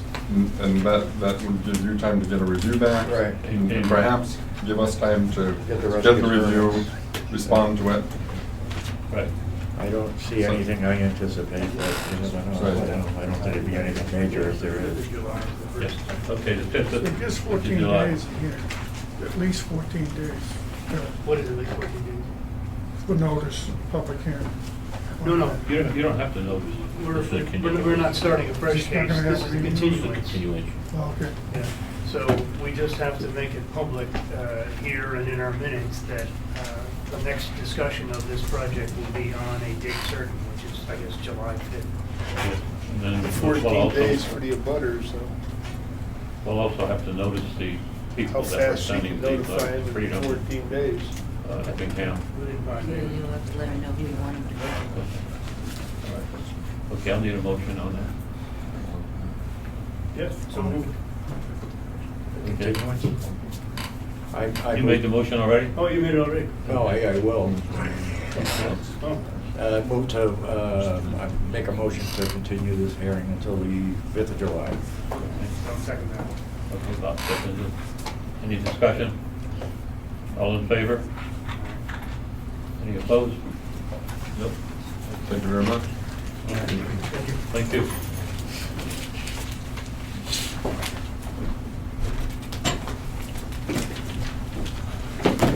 We will read the letters and other items that we had on the agenda at the next meeting.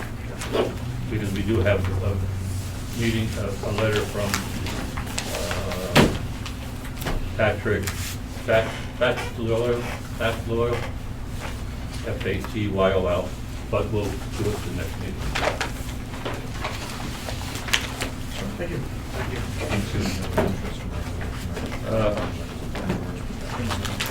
Our next item is the master plan revision. I don't know how much you've had to... All done. All done? I did. Yeah. We just can't agree on the text. I was at a planning board conference on Saturday, and they suggested that the master plan include a separate section on agriculture. I think it does currently. I didn't see one in there. Hey, folks, what did you guys, you've done some homework. Why don't you report on our progress? I think we both saw the same thing. We read it. Well, I did. I went to Alton, New Durham, I think it was Freedom, Madison, Effingham. And Freedom was the one that interested me the most. They sent out a flyer or a questionnaire for their tax bills. They had a number of easy questions pertaining to the issues like the lakes, the quietness of the village, forestry, that type of thing. And they asked them to list an importance from 1 to 10 or something like that. And there weren't that many questions, but they got a lot of information from it. Now, I think we could Moultonborough, probably use the same questions. Moultonborough, they did a survey, it was 60 pages long, that wasn't too popular.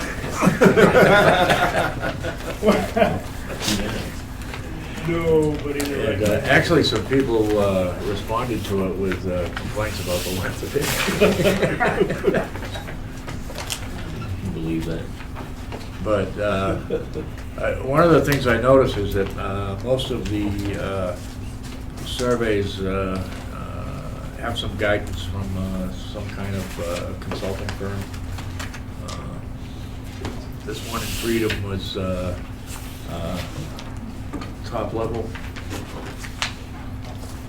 I can get a pro bono expert advice on this. I sit on the board of a survey research firm Yeah. in Washington. Yeah, that might be something with that. Yeah. And Last year, a couple of emails. I went, I'm just gonna throw this out there. I noticed that the 60-page survey of Moultonborough, the Lakes Region Planning Commission was involved.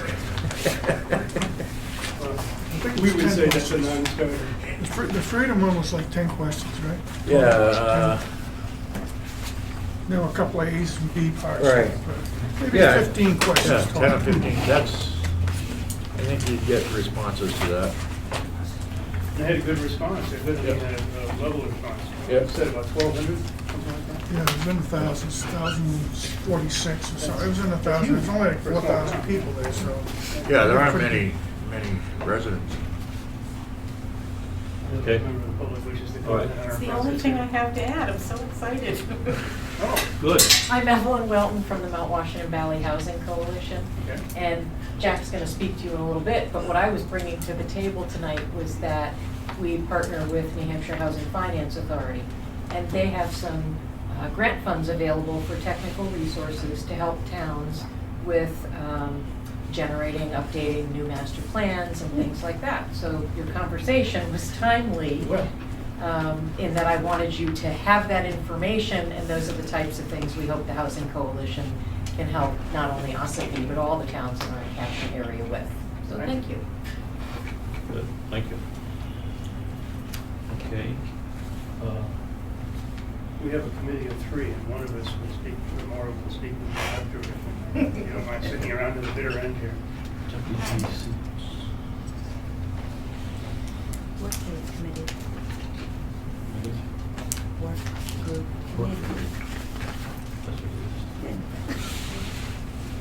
Okay. All right, the members of the board have received copies of the letter from DES pertaining to the drinking well water and groundwater. That's just for information for you. The driveway permit is granted to Gary Hearn of Big Moose RV with conditional temporary. Sorry, cut. It's already done. Yeah. Well, that's 11/13. That's when it expired, but they finished it. Next item is the 91A request for information. Does anybody have any comments on that? You hadn't, I requested that 91A information, and anybody on the board has gotten back to me with an answer one way or the other. You're in violation of 91A. You had until the 5th to do that. You didn't ask for an answer either way. And yes, you're required to answer me one way or the other, whether you did have interaction or whether you I saw didn't an have email interaction. saying you were interested in this information. I don't believe that email to us contained, or copy to us contained any deadlines. In any case, I had questions about it, which apparently didn't find their way back to you, or you ignored them. My I question. never heard from you, Mr. Gillette. No, you didn't hear it from me directly. Well, then, I heard that admin wanted this information. I don't know anyone named admin, do you? I signed the letter myself. I and didn't you see should a have all letter. gotten a copy of I it. didn't see a letter. I saw an email. I had a There's an stamped attachment copy. to the email. Oh, okay. Well, I didn't see an attachment. And so you are in violation of that. I would like an answer from everybody by So arrest tomorrow. I have never received requests from you, Sam. No, I didn't, I'll need the board members. I had a question, Sam. Would you like to He's a answer it selectman's now, or should I representative. forward it Board to you? member. He's a board member. Isn't he a He's board a board member? member. Are you not the representative from the selectmen? I am, but I'm a board member, full. Well, then, board I member. don't, I did not handle that. I gave it to your secretary to get to the board members. I saw an And email. I have a stamped copy that was received in that Sorry, office. I have never received it, and until I receive it So and let see me it, get you'll this never get straight, an Sam. answer. As I understand what you're looking for, if I happen to mention this subject in an email to my daughter, you want to see a copy of that email?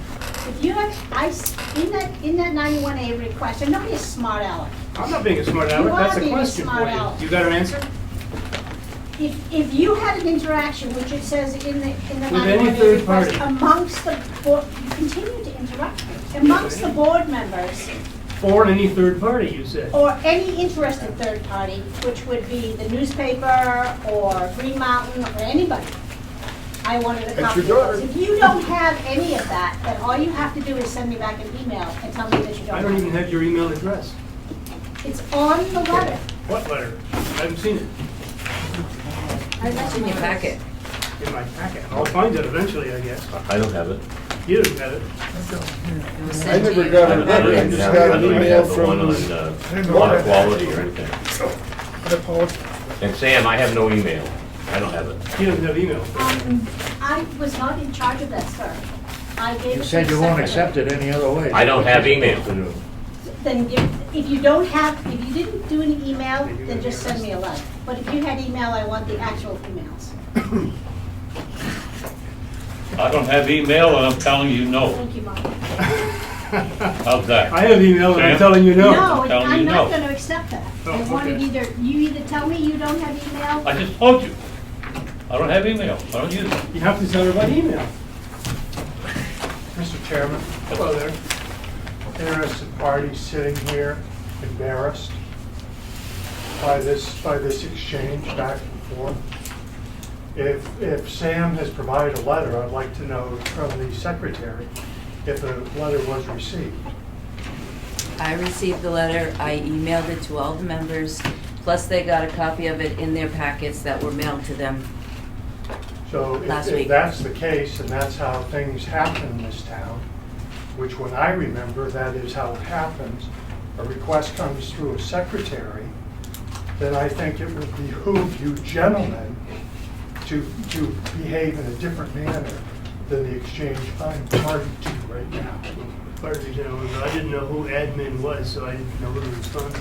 Mr. Gillette, I'm just asking you, as a board member who represent people in this town, to have courtesy to someone who puts a letter out in front of your board.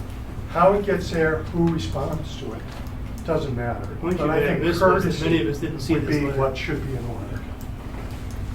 All right, thank you. Thank you.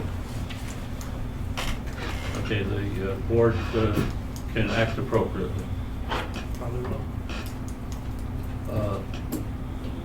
You have in your packet the May budget and the revenue report. The revenue includes the ZBA, which you can just overlook.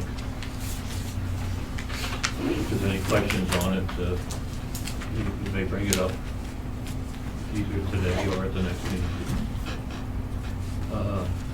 Next, we have Jake Cuddy, presentation on the results of the Mount Washington Valley Regional Coalition as it relates to Ossipee. This is a follow-up to the presentation given by Teresa Kennett at the beginning of the project. Thank you. And I won't take a long time. But I'm gonna. The last time I was here with Teresa was, I think, 2 years ago when we handed out a Housing Matters booklet. I made 7 copies. I'm thinking about these 7 of you. I can get more copies to you. Thank you. Thank you. Here you go. So, again, thank you. I'm Jack Huddy. I'm the Executive Director of the Mount Washington Valley Economic Council, and tonight with me is Victoria Laracy, who's the Director of the Mount Washington Housing Coalition. She's replaced Teresa. And Evelyn Welton, who is the President of the Mount Washington Valley Housing Coalition. So, again, we want to thank you. What you have before you is a tool and a resource that can help planning boards throughout the Mount Washington Valley, okay? And I'm going to read some of this to you. I'll read it quickly, but I don't want to forget anything, and I want to make sure, as I get older, that I don't forget things that are important. But what you have before you is the PDI report, and I'm going to tell you the why and how it came across. The board of the Mount Washington Valley Economic Council met in conjunction with representatives of a number of local partners in May of 2012 to consider long-term strategies, 3 to 5 years. The retreat participants identified 6 key strategic objectives to be pursued over this period. The participants also identified a number of key factors in economic environment affecting and providing contact to obtain the objectives.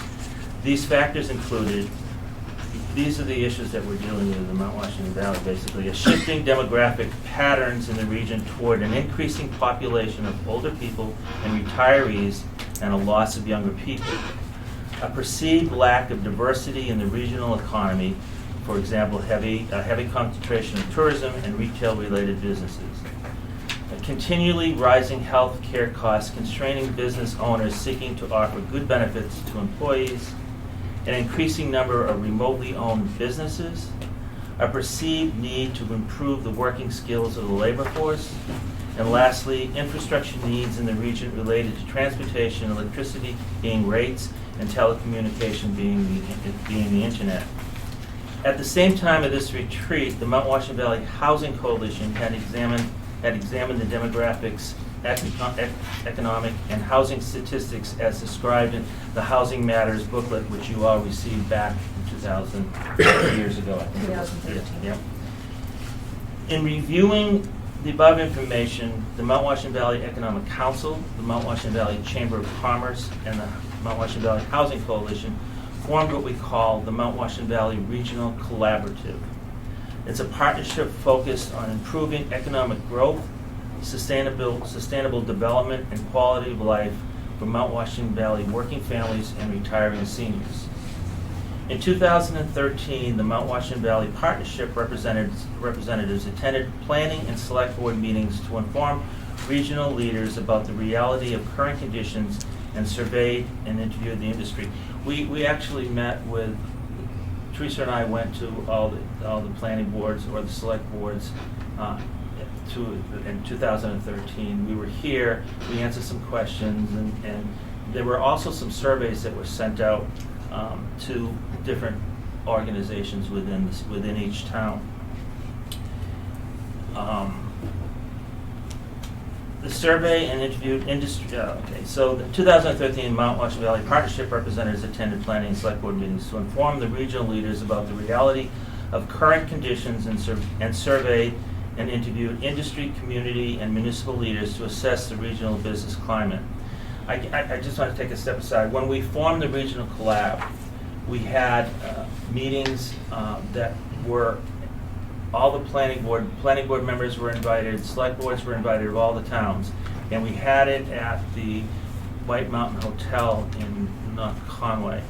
And at that point in time, there was general discussion as to what the different towns felt were the needs of their towns and what we could work collaboratively as cost sharing and items that would be beneficial to all the towns, rather than having one town buy a certain quantity of sand or salt.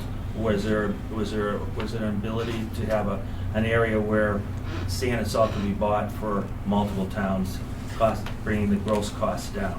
So those are the kinds of issues that we're taught, and that's just a small example. The high level of agreement on those meetings were these were the 4 issues that we're working with: recruiting and retaining a skilled workforce, transportation issues regarding state roads and a regional airport, economic diversity, and land use regulations. The partnership appreciated the feedback and developed a plan of action to bring the region together to address and identify regional priorities. The following actions were executed to address concerns about land use regulations. The partnership recruited a regional advisory council with representation across the jurisdictions and sectors to work with consultants. In March 2014, the partnership commissioned a consulting firm from Portland, Maine, Planning Decisions, Inc., PDI, and the report was finalized in 2015 after 3 revisions. That's the final report.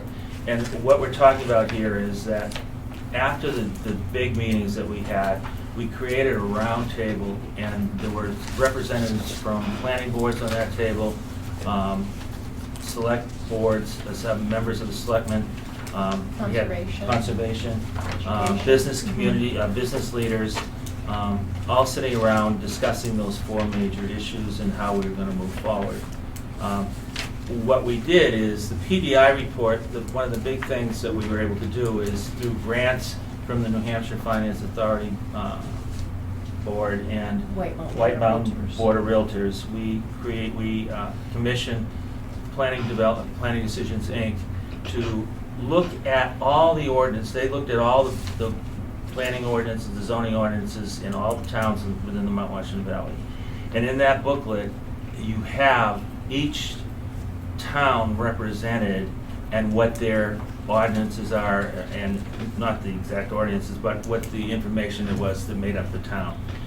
And then there were some suggestions as to what types of things, zoning changes could be made that would make it more attractive for businesses and to develop the economic vitality in the community. Again, this was not something that the 3 organizations created.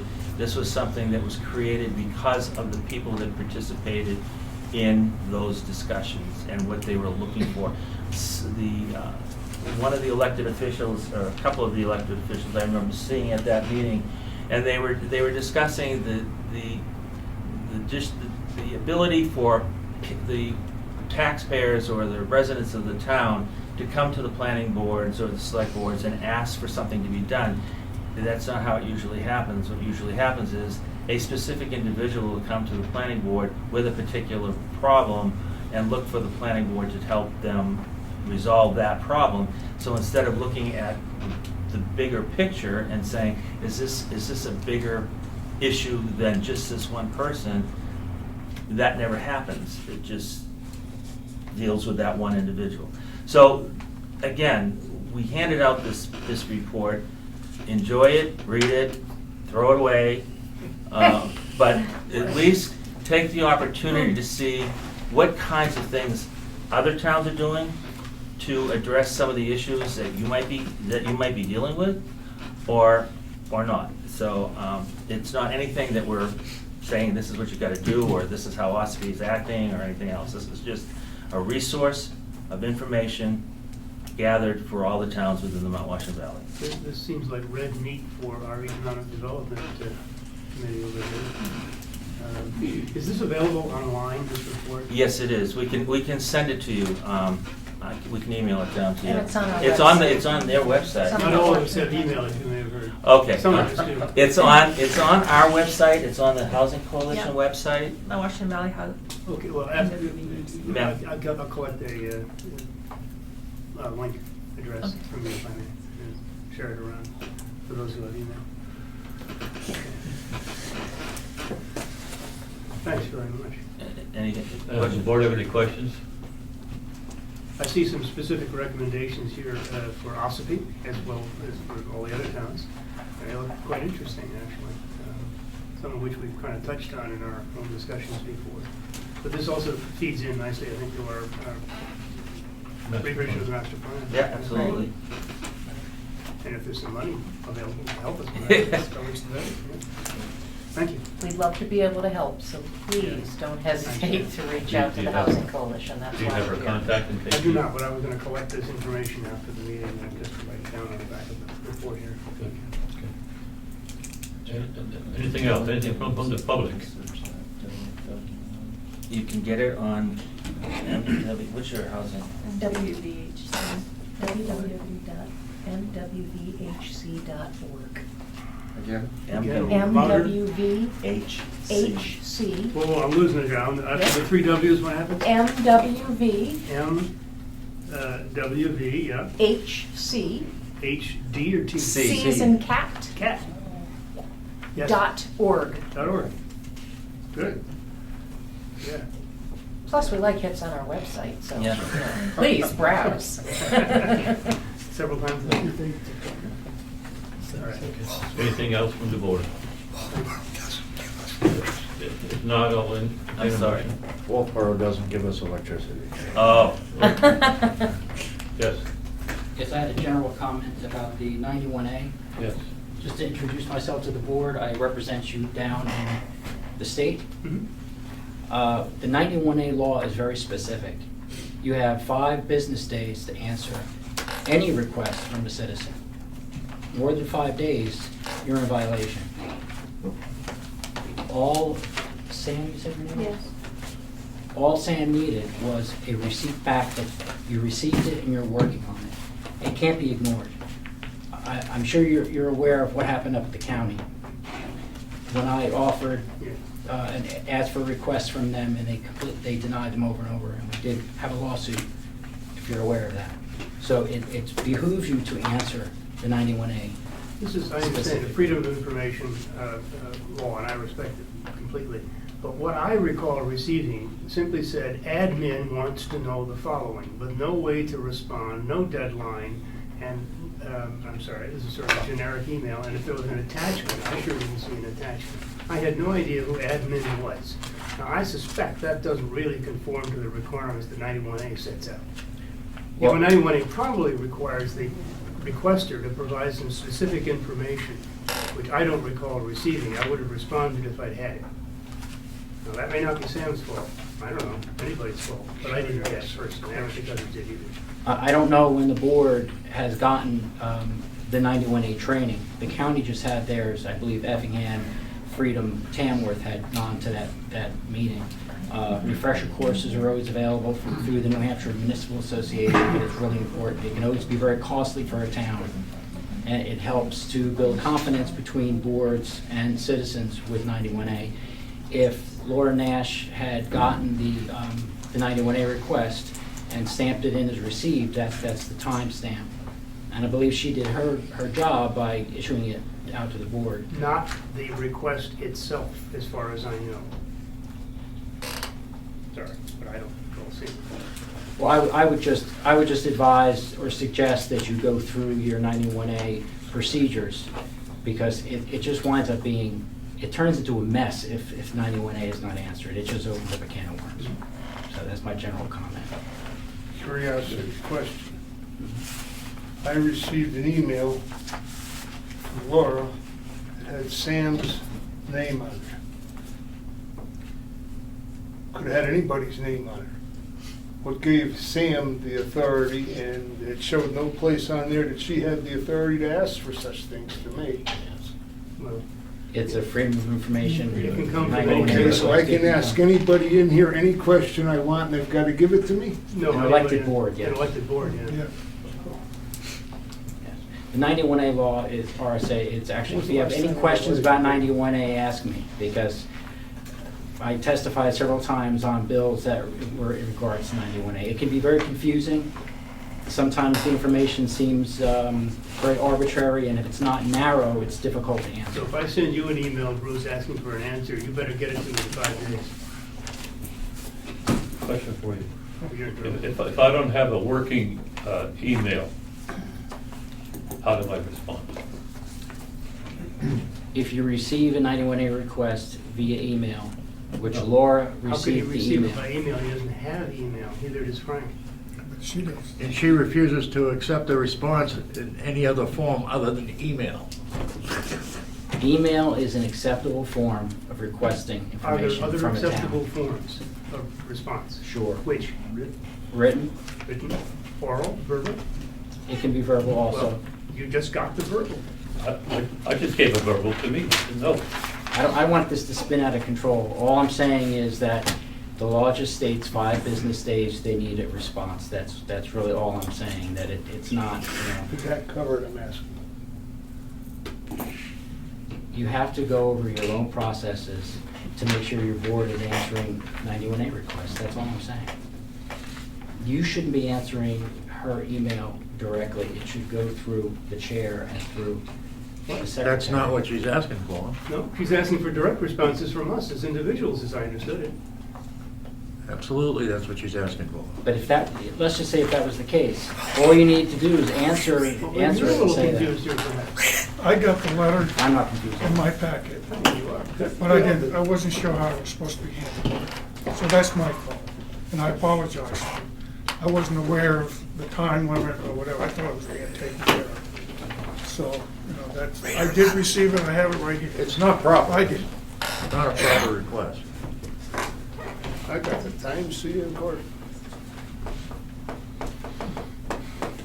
Why is this not a proper request? She addresses us individually. She asks for personal email information.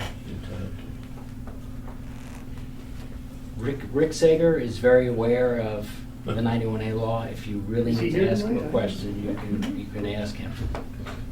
I'm only here visiting. I'm just telling you what's the best course of action so everybody's happy. I like everybody to get along. Well, since we're in a, since we're in a public. I'm gonna eat my words and say nothing yet. You talk about getting along. Okay. Thank you very much. Since we're in a public forum and it's being recorded, I will answer by saying, no, I don't have it.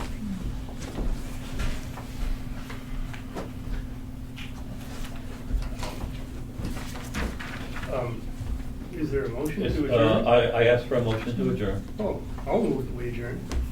I'll second it. Any discussion? All in favor? Whoops, hold it. I just have one correction of the record. It turns out I was here on May 17th, so I do approve the minutes. I mentioned it, I saw it. All right. All those in favor?